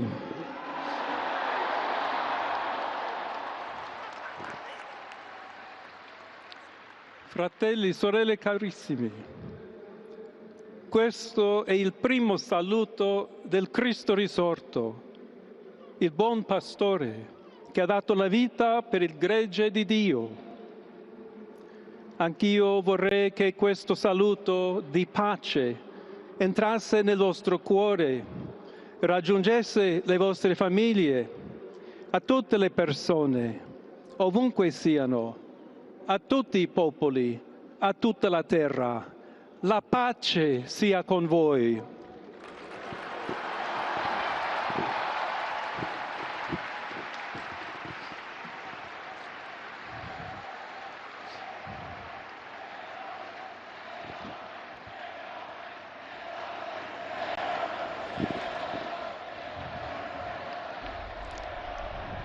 We're just hearing the first words of Pope Leo XIV. As he continues, we'll provide a summary here in just a moment as we listen to his words. Questa è la pace di Cristo risorto, una pace disarmata e una pace disarmante, umile e perseverante. Proviene da Dio. It comes from God. Dio che ci ama tutti. God who loves all of us incondizionalmente. without any limits and conditions. Ancora conserviamo nei nostri orecchi And quella voce debole ma sempre And we still have coraggiosa the sound di in our Papa ears of the weak voice of Pope benediva Francis, Roma. who was blessing Rome here. We have that fresh in our minds and our hearts. Il Papa che benediva Roma dava la sua benedizione al mondo intero, quella mattina del giorno di On Pasqua. that morning, on that day of Easter Sunday. Consentitemi di dar seguito a quella stessa Allow me benedizione. to continue Dio that ci same vuole blessing. bene, Dio vi ama tutti. God loves everyone. E il male non prevarrà. Evil will not Siamo prevail. tutti nelle mani We di are all Dio. in the hands of God. Pertanto, senza paura, So without fear, uniti, united, mano nella mano con Dio hand in e hand, tra di noi, with God and among ourselves, andiamo avanti. we go forward. Siamo discepoli di Cristo. We are disciples of Christ. Cristo ci precede. Christ goes before us. Il mondo ha bisogno della sua luce. The world needs his light. L'umanità necessita di Lui come Humanity il ponte needs per him. essere raggiunta da Dio e dal suo amore. But as the bridge between God and his love. Aiutateci anche voi, poi gli uni gli altri, a costruire i ponti May we all con il build dialogo, bridges con l'incontro, with dialogue and encounter, uniendoci tutti per essere un solo so that we can popolo, all be sempre in pace. one people, all in peace. Grazie a Papa Francesco. Thank you, Pope Francis, for all.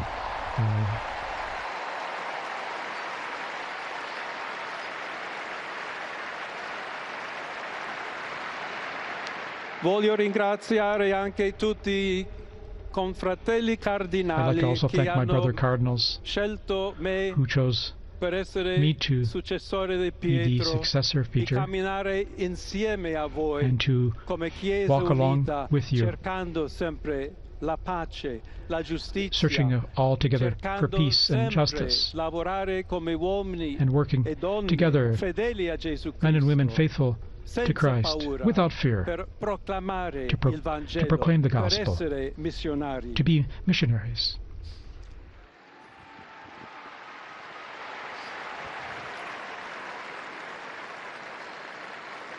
Sono un figlio di Sant'Agostino. I'm a son of Saint Augustine, Agostiniano, and I'm an Augustinian che ha detto: con voi sono cristiano who said, e per voi vescovo. with you I am In a questo Christian, and senso for you I am possiamo a bishop. tutti camminare So insieme may we all verso quella walk patria together towards that, la quale Dio ci ha preparato. to the place that God has prepared for us. Alla Chiesa To the Church di Roma, of Rome, un saluto a speciale. special greeting as Bishop of Rome. Dobbiamo cercare insieme come essere We've una got to Chiesa look missionaria, at how we can together be a missionary una Chiesa church, che costruisce i ponti, a church that il builds dialogo, bridges, sempre aperta a ricevere, that is come that is always questa open piazza con le braccia to receive aperte, a tutti, everyone, tutti coloro just che like in hanno this square, bisogno to receive della everyone, nostra to welcome carità, la everyone, nostra presenza, our il charity, dialogo, our l'amore. dialogue and love.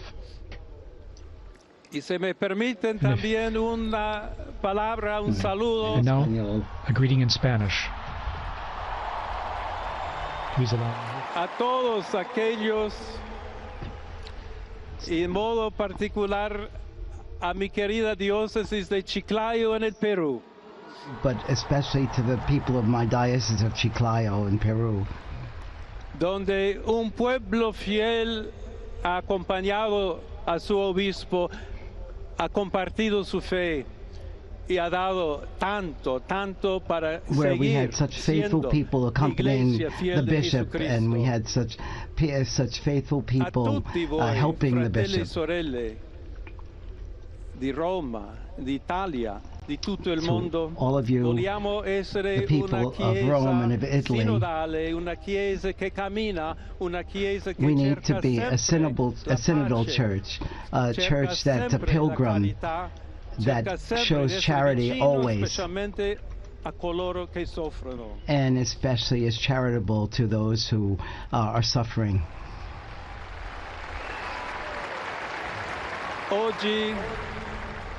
Today, il giorno della supplica alla Madonna di Pompei. Today is the day of praying to the Madonna of Pompeii.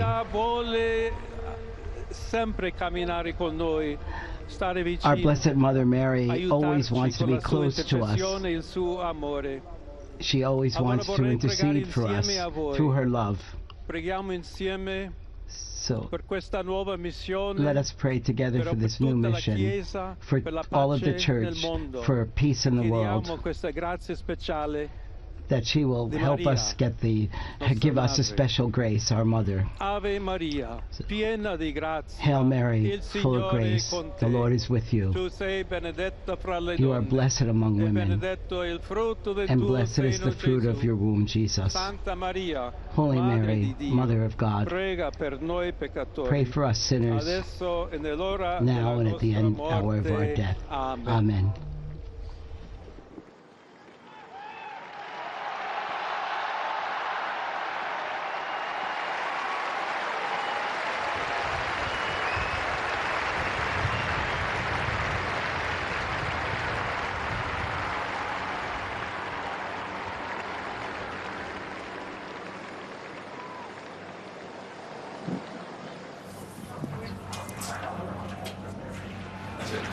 And we have just heard from Pope Leo the 14th. And there's more.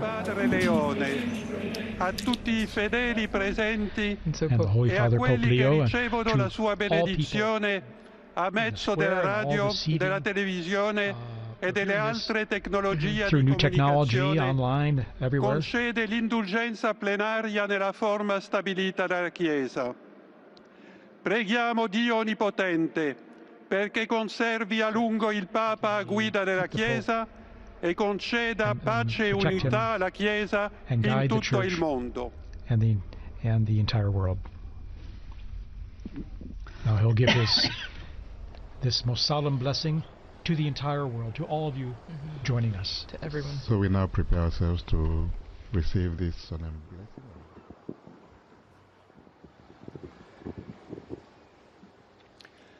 Sancti Apostoli Petrus et Paulus, de quorum potestate et auctoritate confidimus. So, ipsi intercedat pro nobis ad Dominum. The holy apostles Peter and Paul.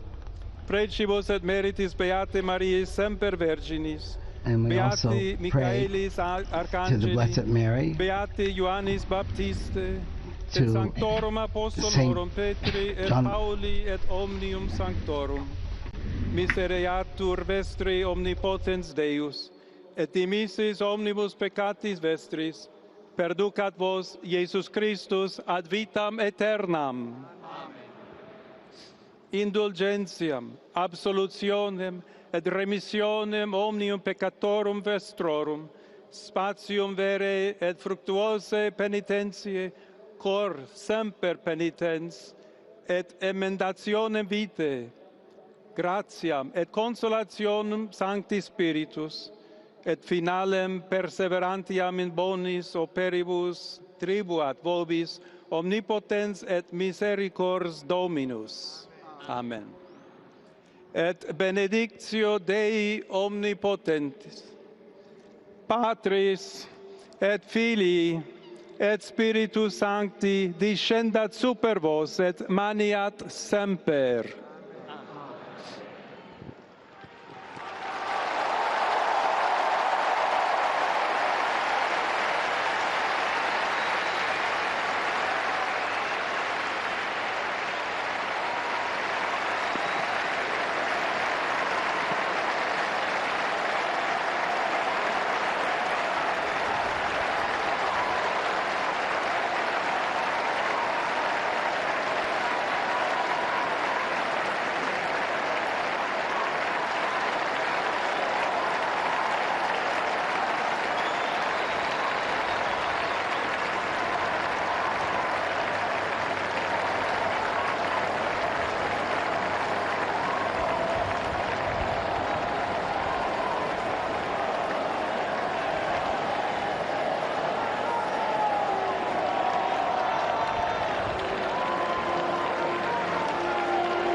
This is a stunning moment here in Rome as Robert Francis Prevost has been elected the 267th Pope of the Roman Catholic Church, and he has taken the name Pope Leo XIV, becoming the first Pope ever from the United States and defying the conventional wisdom that he would be elected. It's important to note he is also a dual citizen of Peru. This is a missionary. This is a parish priest. This is a teacher who speaks 5 languages and also happens to read Latin and German. But this will be seen as a continuation of Pope Francis. Right, Monsignor Figueiredo? The Holy Spirit always gives us the Pope that we need at this particular moment of time. And what we've just heard from Pope Leo XIV, just grasp at the first American Pope in history, are the words of peace, of building bridges, dialogue, going out to those who are suffering, a church that is missionary. It also struck me that he mentioned Pope Francis several times. We are certainly going to see continuity from this North American Pope who lived also in South America. An amazing It most certainly feels that way. A moment for humanity, a moment for the Catholic Church, a moment for everybody assembled here. The new Pope thrilling the crowd, showing off his language skills as he disappears there inside the balcony, using Italian, Spanish, Latin, very fluently, very easily, very comfortably. He said a lot of things. He said, may we build bridges. He said, thank you to Pope Francis a number of times. He talked about working together towards the path that God has prepared for us to revive everyone, to receive everyone, to welcome everyone, rather. Evil will not prevail. He spoke words that sounded very much like they came from Pope Francis. I think this is certainly the case. He's obviously got to carry on with all that was good about Pope Francis's papacy. If we remember the Cardinal speaking before the election that they wanted maybe some unity, some stability, those were words that we heard. This might be the man that they thought could bring both the Francis pastoral aspect, but probably the American-style order, stability, and so on to the Vatican and to the papacy in general. I seem to gather that that is what he might represent for the cardinals. That he had the pastoral experience in Peru, but he seems to be somebody also who has worked here at the Congregation for Bishops at the Vatican, probably is able to take things by the cuff and deal with them. And even the way he was dressed in some ways harkened back to a somewhat more conventional look for the Pope, not just the simple white papal cassock, but also the other regalia. But you know what I was struck by? And you know, Nora, before we heard from Pope Leo, you had asked me what's he like. I mean, I think you just saw the man I know standing on that balcony. For one thing, that was an incredibly articulate, thoughtful, and relatively, by the standards of these things, lengthy papal reflection, which he only had a few fleeting moments to pound out before he stepped out onto that balcony. I mean, you have to give him props for being able to put something like that together in the emotion, the flush of emotion of the moment. And I think that's also an insight into the kind of man Pope Leo XIV is. A man of great heart, but also great intellect. And I think we're going to see that play out in the days, months, and years to come. We should note he is 69 years old, born in Chicago, Illinois, but spent a great deal of his time in Peru as a missionary, as a parish priest. And as Maurice mentioned in his remarks, he said, God loves everyone, a God who loves all of us. That also was a nod to Francis, whose famous phrase, todos, todos, todos. The church is for everyone. Again, this outreach that is, they are so insistent on making sure everyone knows. Pope Leo XIV, who, by the way, lived right next door to us at the Augustinianum, so we can expect him to come and pick up his luggage, perhaps this evening or tomorrow, seemed to me extremely serene. And he mentioned his own diocese, which is a very poor missionary diocese in Peru. I think that's very, very touching that we're going to see a Pope very much in the footsteps of Pope Francis. So interesting. So much depends. When we first see a pope, we have ideas, and then we see as the papacy goes on, how does it change him as well, the office. But certainly from a first impression, it does seem that he has this kind of sensibility and sensitivity. We saw it almost tearing up, right? And yet we know he must also be somebody who is able to handle councils and finances and so on, because he also holds that position here at the Vatican. So the wonderful pastoral comment and remembering his village in Peru, but obviously the cardinals see in him somebody who can also be a very strong leader. And I think particularly you mentioned the financial problem. Let us not be naive. The Vatican is facing a very serious financial crisis, particularly an unfunded pension liability problem. And I think the election of American, there is something deep in the Vatican's DNA. When money is an issue, look to America. I'm reminded of the fact that in 1922, when they had to elect a new pope after the death of Benedict XV, the Vatican was basically broke. They had no way to pay for that conclave. So the Camerlengos sent an emergency message to the papal ambassador of the state saying, tell the bishops to open their wallets, which they did, was how they financed that conclave, and something of the same instinct may be going on here. And as Monsignor Figueiredo was talking about with us, some of the wealthiest Catholics in the world are from where? From the United States. In fact, I was with a group just this past week, the Papal Foundation, who are handing Pope Leo XIV $16 million this week. Whoa, and that is significant. I just want to, there's so much to talk about what this means, but I do want to get a sense of that crowd, too, that has been spending hours in the hot sun in order to get a sense of who the Cardinals elected today. So Tony DeCopel of CBS Mornings is down in the square. Tony?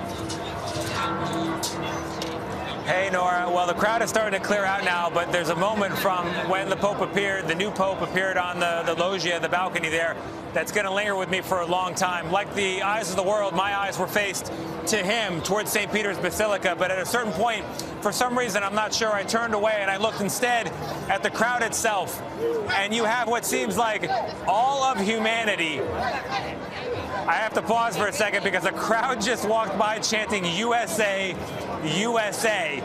I'll get to that in a moment. First, the humanity. Turning to my left, people down the avenue as far as the eyes could see. And some are in prayer, their eyes closed, their head down. Others are looking skyward to the heavens. But each and every one I saw had a look of serenity on their face. And that's really what this is all about. Now, about the men chanting USA, USA.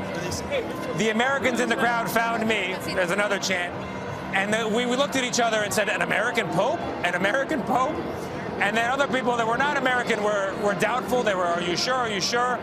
And then when Pope Leo from the stage said, hello to my people in Peru, major points. Suddenly he's not the American Pope. He's the South American Pope. So there's two answers to the question of where he's from. If you're American, you'll say he's from Chicago. If you're not from America, you'll say he's from Peru. I can only imagine, Maurice, what is happening in Chicago right now. They must just be losing their collective spiritual minds. John Allen, no one was more surprised up here than you. You know Robert Prevost, Pope Leo XIV, personally. What kind of Pope do you imagine he's going to be? Well, I think in a nutshell, you saw it in his performance on that balcony. I think he will be a man of great commitment to the social agenda, the peace and justice agenda of Pope Francis. Perhaps a bit more conventional in terms of his approach to some of the disputed internal doctrinal questions in the church. But above all, a blend of great heart and also great mind. I mean, if you think about the sort of sense of the moment and the sense of self it took for him to step out and deliver that almost State of the Union address that he gave not long ago.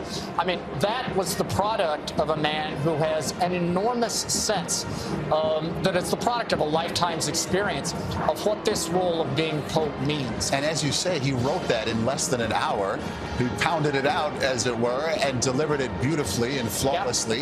Yep. Take us to the dinner you had with him just the other day. What was that like? What's he talk about? What kind of person are we talking about? Well, it was 2 or 3 months ago. Part of it was we were talking about his experience in Chiclayo in Peru, the diocese where he served.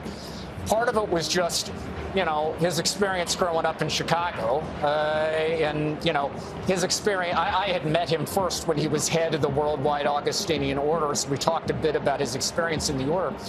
And what struck me is how gracious he was about everything. Among other things, at one point I noticed he was eating every morsel of every plate I put in front of him. And about 2/3 into the meal, I said, Cardinal, you don't have to eat at all. And he's like, where I was brought up, it's poor manners not to eat where they put in front of you. Finish your food. Yeah. Clean your plate, baby. Many of us grew up the very same way, that it is yes, to clean your plate. John, and I think to follow on that too, how do you think he will be viewed? Certainly as a continuity of Pope Francis, but how will he be different? Well, I think, again, to come back to the way he was vested when he stepped out on the balcony, wearing the mozzetta, for instance, that sort of crimson garment that you saw on top of the white papal robe, which is a sort of nod of the cap to tradition. I think what you are going to see is a man who is a bit more conventional, probably, on some of the traditional trappings of the papacy.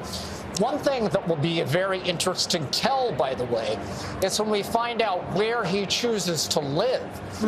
Is he going to choose to follow the example of Pope Francis and live in the Casa Santa Marta, the hotel on Vatican grounds, or will he go back to the papal apartment? These are the kind of small things that people with eyes to see and ears to hear will be tracking as sort of indications of where he might go. But as we mentioned, every little thing he does, everything he wears, everywhere he goes, it'll be parsed right down as we are doing right in this moment. To the nth degree. You got that right. Yeah. Well, let's go down and check out the hometown pride of people from Illinois. They're with Seth Doan right now. They are in the square, and what are they doing in this moment, Seth? That's right, Maurice. I met John and Jill Bowling this morning. They're from Illinois, and we were talking about what brought them here. They said, well, when we heard that there was a conclave, we had to buy a ticket and come to Rome. So you scheduled this trip from America specifically for this. And I said, oh, it must be, you're Catholic. And they said, no, we're not Catholic. And that's what got us talking. Why did this have an American Pope?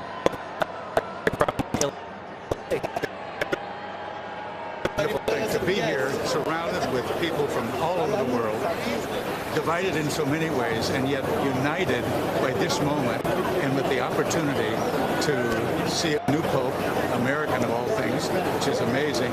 But I think the fact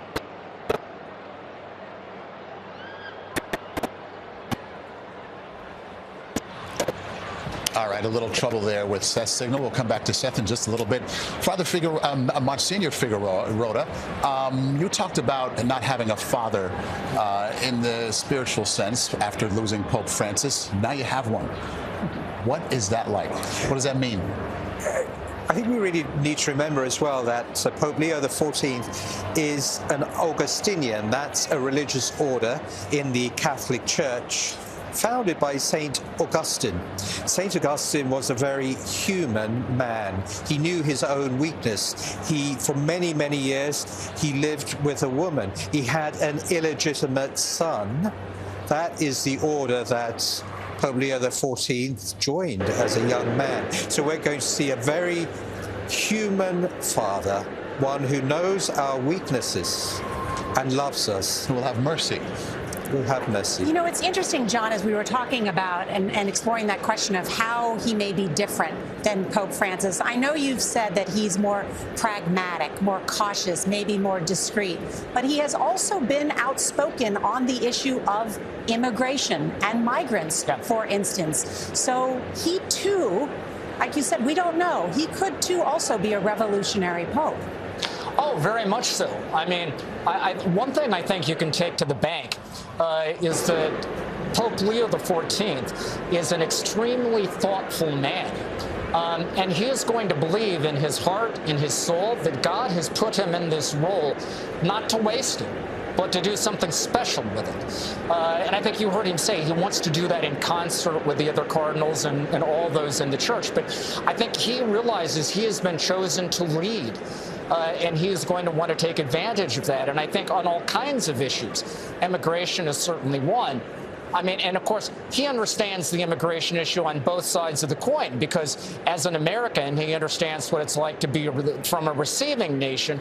But as a bishop from Peru, he also understands what it's like for those who embark on the journey of immigration. And so we'll have a great understanding of that issue. But there is this alchemy that goes on when a man is elected pope.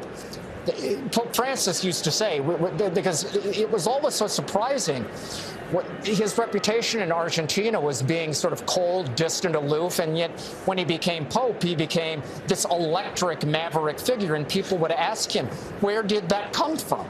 And he would always say, the grace of office.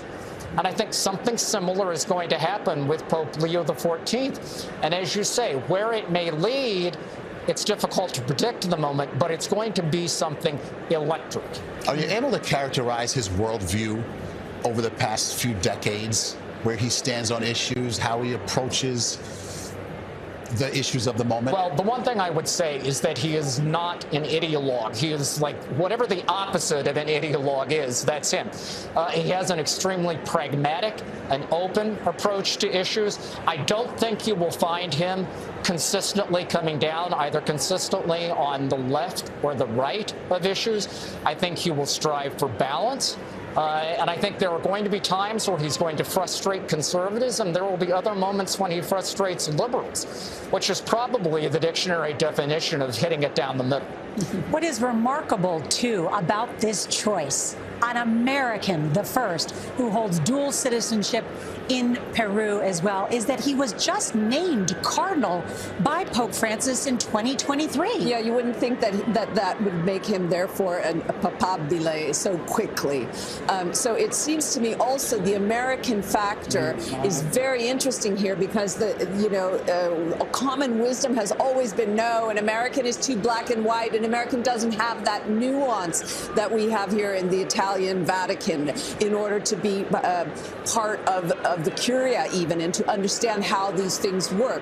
But it was precisely probably that is helpful to him in organization, in all of the characteristics that Italians tend to think of as an American, very organized, very black and white and yes and no. And then at the same time, the Peru connection, which would give him just that South American flair. In many ways, I think we're going to say this was the perfect choice. We have a pope who has lived in South America, knows the United States of America, and has a missionary heart. He said it himself in his opening address, has a great theological background. Yeah, I think this is the Pope that we need at this time. Yeah, he mentioned he wants the church to be charitable to those who are suffering. Yes. He hit that theme a number of times. And he knows it firsthand. He's a missionary. He moved from Chicago to a poor diocese in Peru. He knows his people. He knows their needs. He himself, he quoted St. Augustine, which I thought was very interesting. He said, "With you I am a Christian, for you I am a bishop." In other words, I am one of you. Yeah. We have talked about that he speaks 5 languages, and as we've seen the Holy Father travel around the world, Pope Francis was prolific in his travel.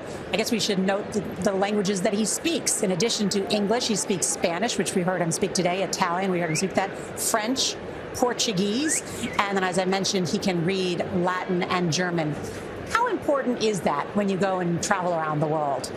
It's extremely important. I think what is interesting is that John Paul, of course, was the great revolutionary. Now, Paul VI was the first pope to travel outside of Europe, outside of Italy. But John Paul II, of course, put papal travel on the map, right? 104 trips to 129 different countries. He traveled 2.5 times the distance between the Earth and the Moon during the course of his almost 27-year papacy. Incredible. And at the time, people thought maybe that was a unique charism of John Paul II. And both Pope Benedict and Pope Francis came into office saying, I'm not really sure I'm going to travel as much as John Paul did. And they both ended up taking trips at the same exact annual clip as John Paul, because what they discovered is that travel is an absolutely indispensable tool for a pope to make himself present to the people. When a pope chooses to go someplace, it means the world to that place, and it makes the pope present to a particular place, a particular people, in a way that coming through TV or social media or some other mediated fashion just cannot accomplish. He has used social media himself, too, so he can appeal to younger people. Right? They probably won't use social media for the next pope choosing him, and they'll continue with the white smoke and the black smoke, which is just an amazing concept. But back to the conventional wisdom, John, that you don't concentrate power in the United States by electing a pope from the United States. And here we are, the 267th pope is from the United States, the most powerful nation on earth. They bucked that. No one saw that coming. Well, first of all, the geopolitical logic is a little bit different than it used to be. I mean, this isn't the post-war world anymore in which America is the lone superpower. I mean, there are other great powers on the world stage. But I think more than that, if we analyze the trajectory of recent papacies, right? John Paul II broke forever the Italian monopoly on the papacy. Francis forever broke the European monopoly on the papacy and created a new environment in which the Pope could come from anywhere. I don't think these cardinals cared about the passport that a candidate held. They cared about the qualities he would bring into the office. And I think they looked at Robert Francis Prevost and said, that's our Pope. A whole new day. They obviously did it very quickly as well. It was so quick, the voting, that we thought it was probably Parolin because he seemed to be the candidate that everybody knew. So clearly there was a lot of consensus on Prevost, it seems. Yeah, it seems to me that certainly the South American cardinals rallied around him, including the North American cardinals. That was huge for him, and it is a surprising but amazing moment too. It really is. We should note it is 8 p.m. here in Rome, 2 p.m. in the East, and papal history has been made. The first American is now the leader of the Catholic Church. Cardinal Robert Francis Prevost is now known as Pope Leo XIV. Just about 2 hours ago, the electric moment seen around the world, the white smoke from the Sistine Chapel chimney telling us a new pope had been elected. Here is that exciting moment.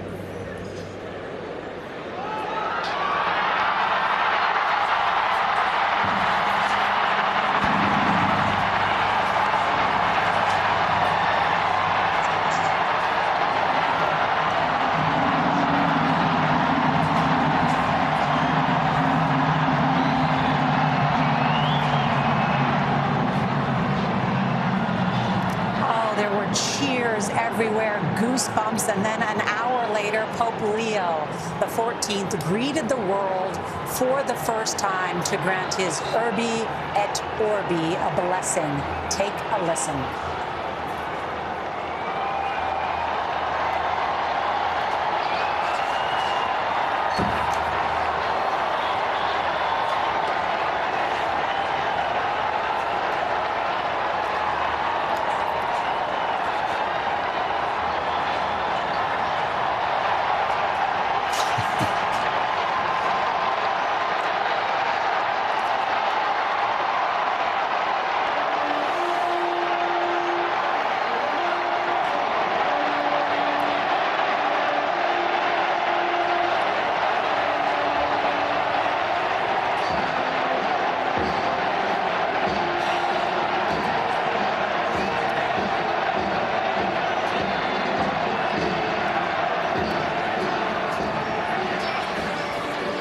Spine-tingling moments, impossible not to feel something in that moment. We'll never forget this. Never forget it. And I think as John Allen, who is here with us, in his first appearance there, he hit it out of the park, speaking in first Italian as the new Bishop of Rome, and then in Spanish. He speaks many other languages, but his message, I think, has great resonance, right, John?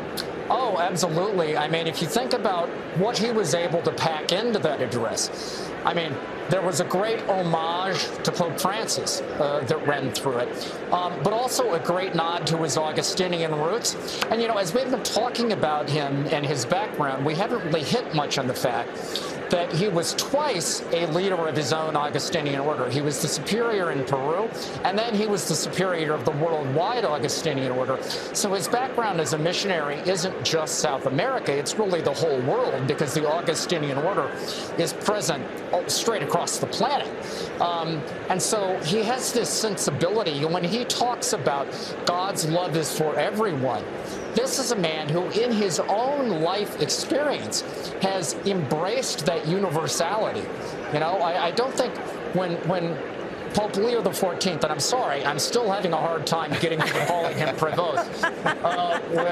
When Pope Leo XIV, I don't think when he looks at someone, he sees nationality. I don't think he sees the things that divide. I think he sees the common humanity. And I think that's what we heard in his address tonight. I think that's what we'll see from him as Pope. And Monsignor, you have a new Holy Father. You've had a little bit to let it sink in. Absolutely. It's a moment that is mind-shattering, really, for us, simply because I truly believe, as John was saying, this is a Pope with a shepherd's heart. He's a pastor. And I really believe the Cardinal saw that. He's a man who lived with the people. You know, Pope Francis always used to speak about staying with the smell of the sheep. And it wouldn't surprise me if we see Pope Leo XIV walk over this evening to the Augustinian house next to us to greet his brothers, whom he lived with. This pastoral approach, as you are mentioning, and I think him as a missionary, right? A parish priest, a teacher, all of those things that we've been talking about, his qualifications, no doubt. And certainly, but one thing that people are talking about and starting to talk about, because this is an unconventional choice, the American, as we were all very surprised. He was on our list of the Popefuls. We've done the research, but it is an unconventional choice. But one of the things that is coming up in the discussion is certainly the Vatican's financial problems. How much do you think that was a factor? I mean, it was in the huge Wall Street Journal investigation just yesterday about this. How much, Delia, do you think this was a factor? Well, I think it was. I think it was because as head of an order, even, he would have had to have had some experience with financial dealings. And even if he doesn't personally have it, I think they might have looked to an American to be the presence, to make the tough decisions and to be on top of the issue, because the problem with the Vatican finances is that you have to kind of pull in all the threads and really keep the books straight.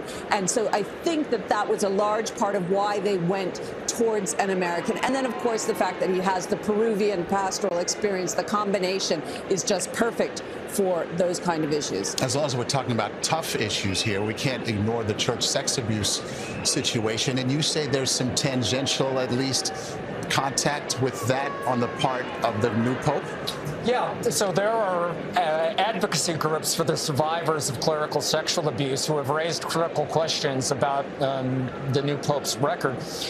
One involves a case from Chicago when he was the provincial superior in Chicago of a priest who had been accused of abuse and was placed under supervision in an Augustinian residence, which was actually located near a school. Now, this was before the U.S. bishops had standards saying that was inappropriate, but nevertheless, that's being looked at. And then there's other cases that date from the time he was the Bishop of Chiclayo in Peru, cases that predate him, but he inherited them.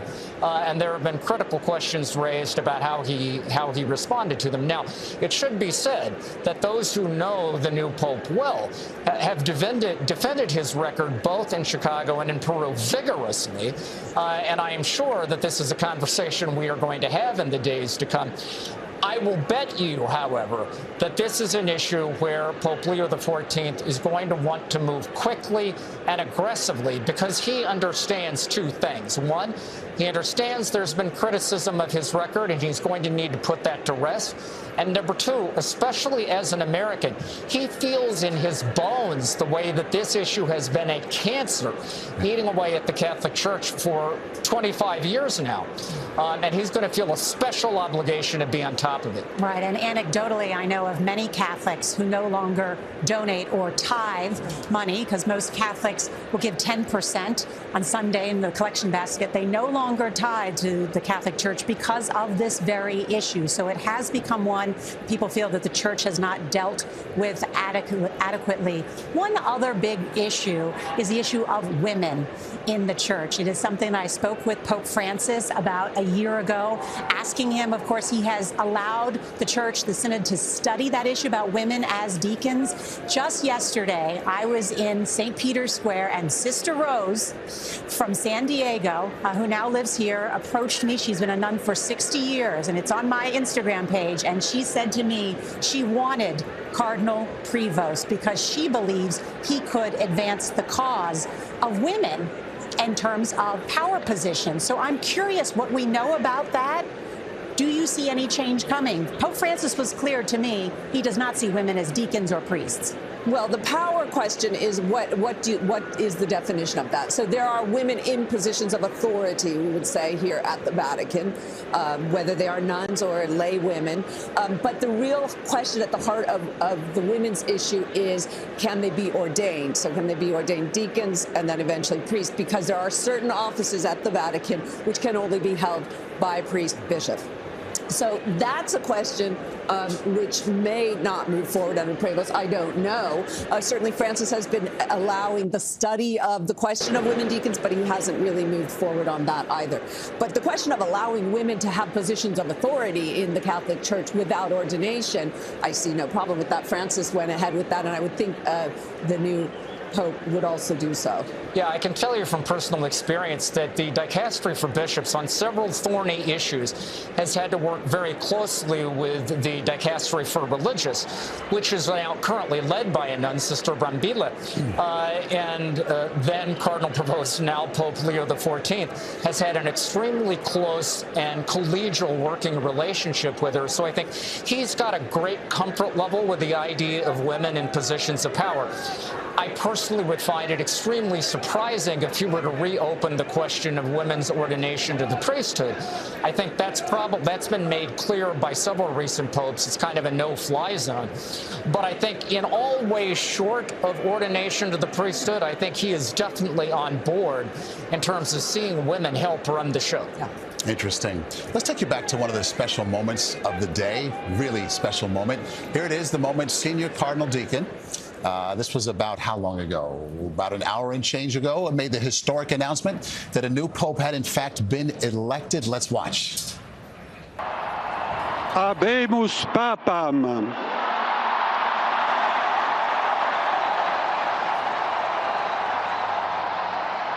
Eminentissimum, ac reverendissimum Dominum, Dominum Robertum Franciscum, Sancte Romane Ecclesiae, Cardinalem Prevost.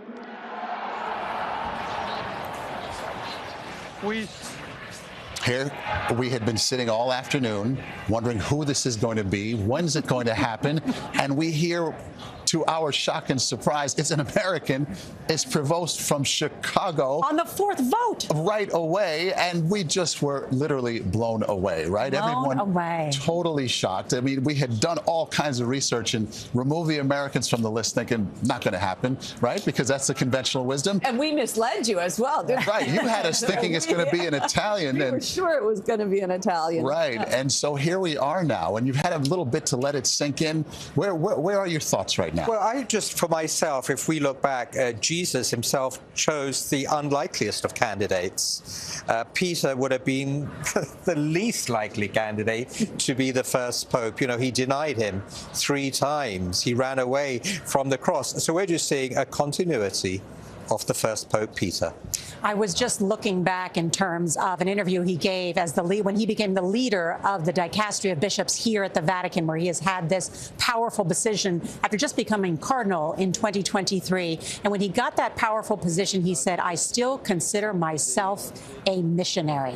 This is a missionary, a parished priest, a teacher who speaks multiple languages. I just think that's a key part of this. A math major from Villanova.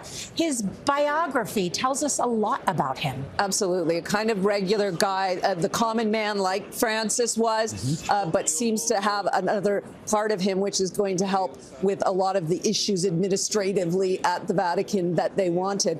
And I think if we were talking about the Paroline earlier, that was one of the problems with him. Yes, he could have done the administrative side, but not necessarily the pastoral side. So they found somebody who's a wonderful pastor as well. Interesting. Leo XIV, among his first words were to say, "Thank you, Pope Francis," not once or twice. It felt like at least 3 times. Yes. Very important to underscore that. Our Tony DeCopel in the square as people begin to thin out there. And what are your final thoughts here, Tony? Well, Maurice, we're all fixated on this idea that it's an American-born pope, maybe a debate with the Americas, plural. There was someone with a flag. They were being chased around, some chants of USA, USA. But it occurs to me we should be thinking about this very, very differently. This is a 2,000-year-old institution, divinely revealed, divinely created, bigger and older than any country on earth. It's beyond nations. It's beyond any individual person. It's beyond a resume. That's the lesson I've learned in chatting with people as they filter out. They are feeling the big thoughts, and I think we should leave people with those as well. This is about humanity, not about any country or location on a map. All right, Tony, thank you. Tony, thank you very much. And Monsignor Figueiredo, a final thought as we wrap up today's historic coverage. After a Polish pope, a German pope, an Argentinian pope, we are left surprised again with an American pope. But God says this is the pope the world and the church needs at this time of history. That's right. An incredible moment here, and thank you all for joining us to witness the tens of thousands that ran to the square for this very moment after hearing the bells ring across Rome. The nuns who were here with us at the convent who cried out in excitement and then sang hallelujah after they saw Robert Francis Prevost come out on St. Peter's Basilica on the loggia to say the church is for everyone. So as the sun sets here in Rome, a new chapter for the Roman Catholic Church. The 267th Pope is Pope Leo XIV, born in Chicago. Wow, but has spent so much time. I mean, just to say it. That's the last thing we expected today, right? I know. And then he spent so much time, as we've talked about, is a missionary in Peru.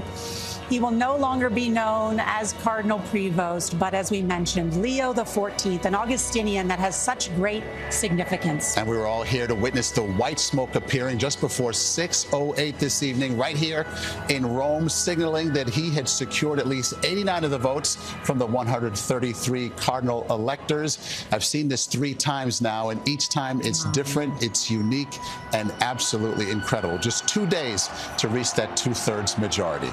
Pope Leo XIV is seen as a progressive on many social issues. Overall, many view him as a centrist. And like his predecessor, Pope Francis, Prevost has spent time embracing marginalized groups. We shall see going forward, most certainly. Our coverage will continue on CBS News 24/7, your local news, and tonight on a special expanded edition of the CBS Evening News. We thank you to all of our correspondents, contributors, and entire crew here in Rome.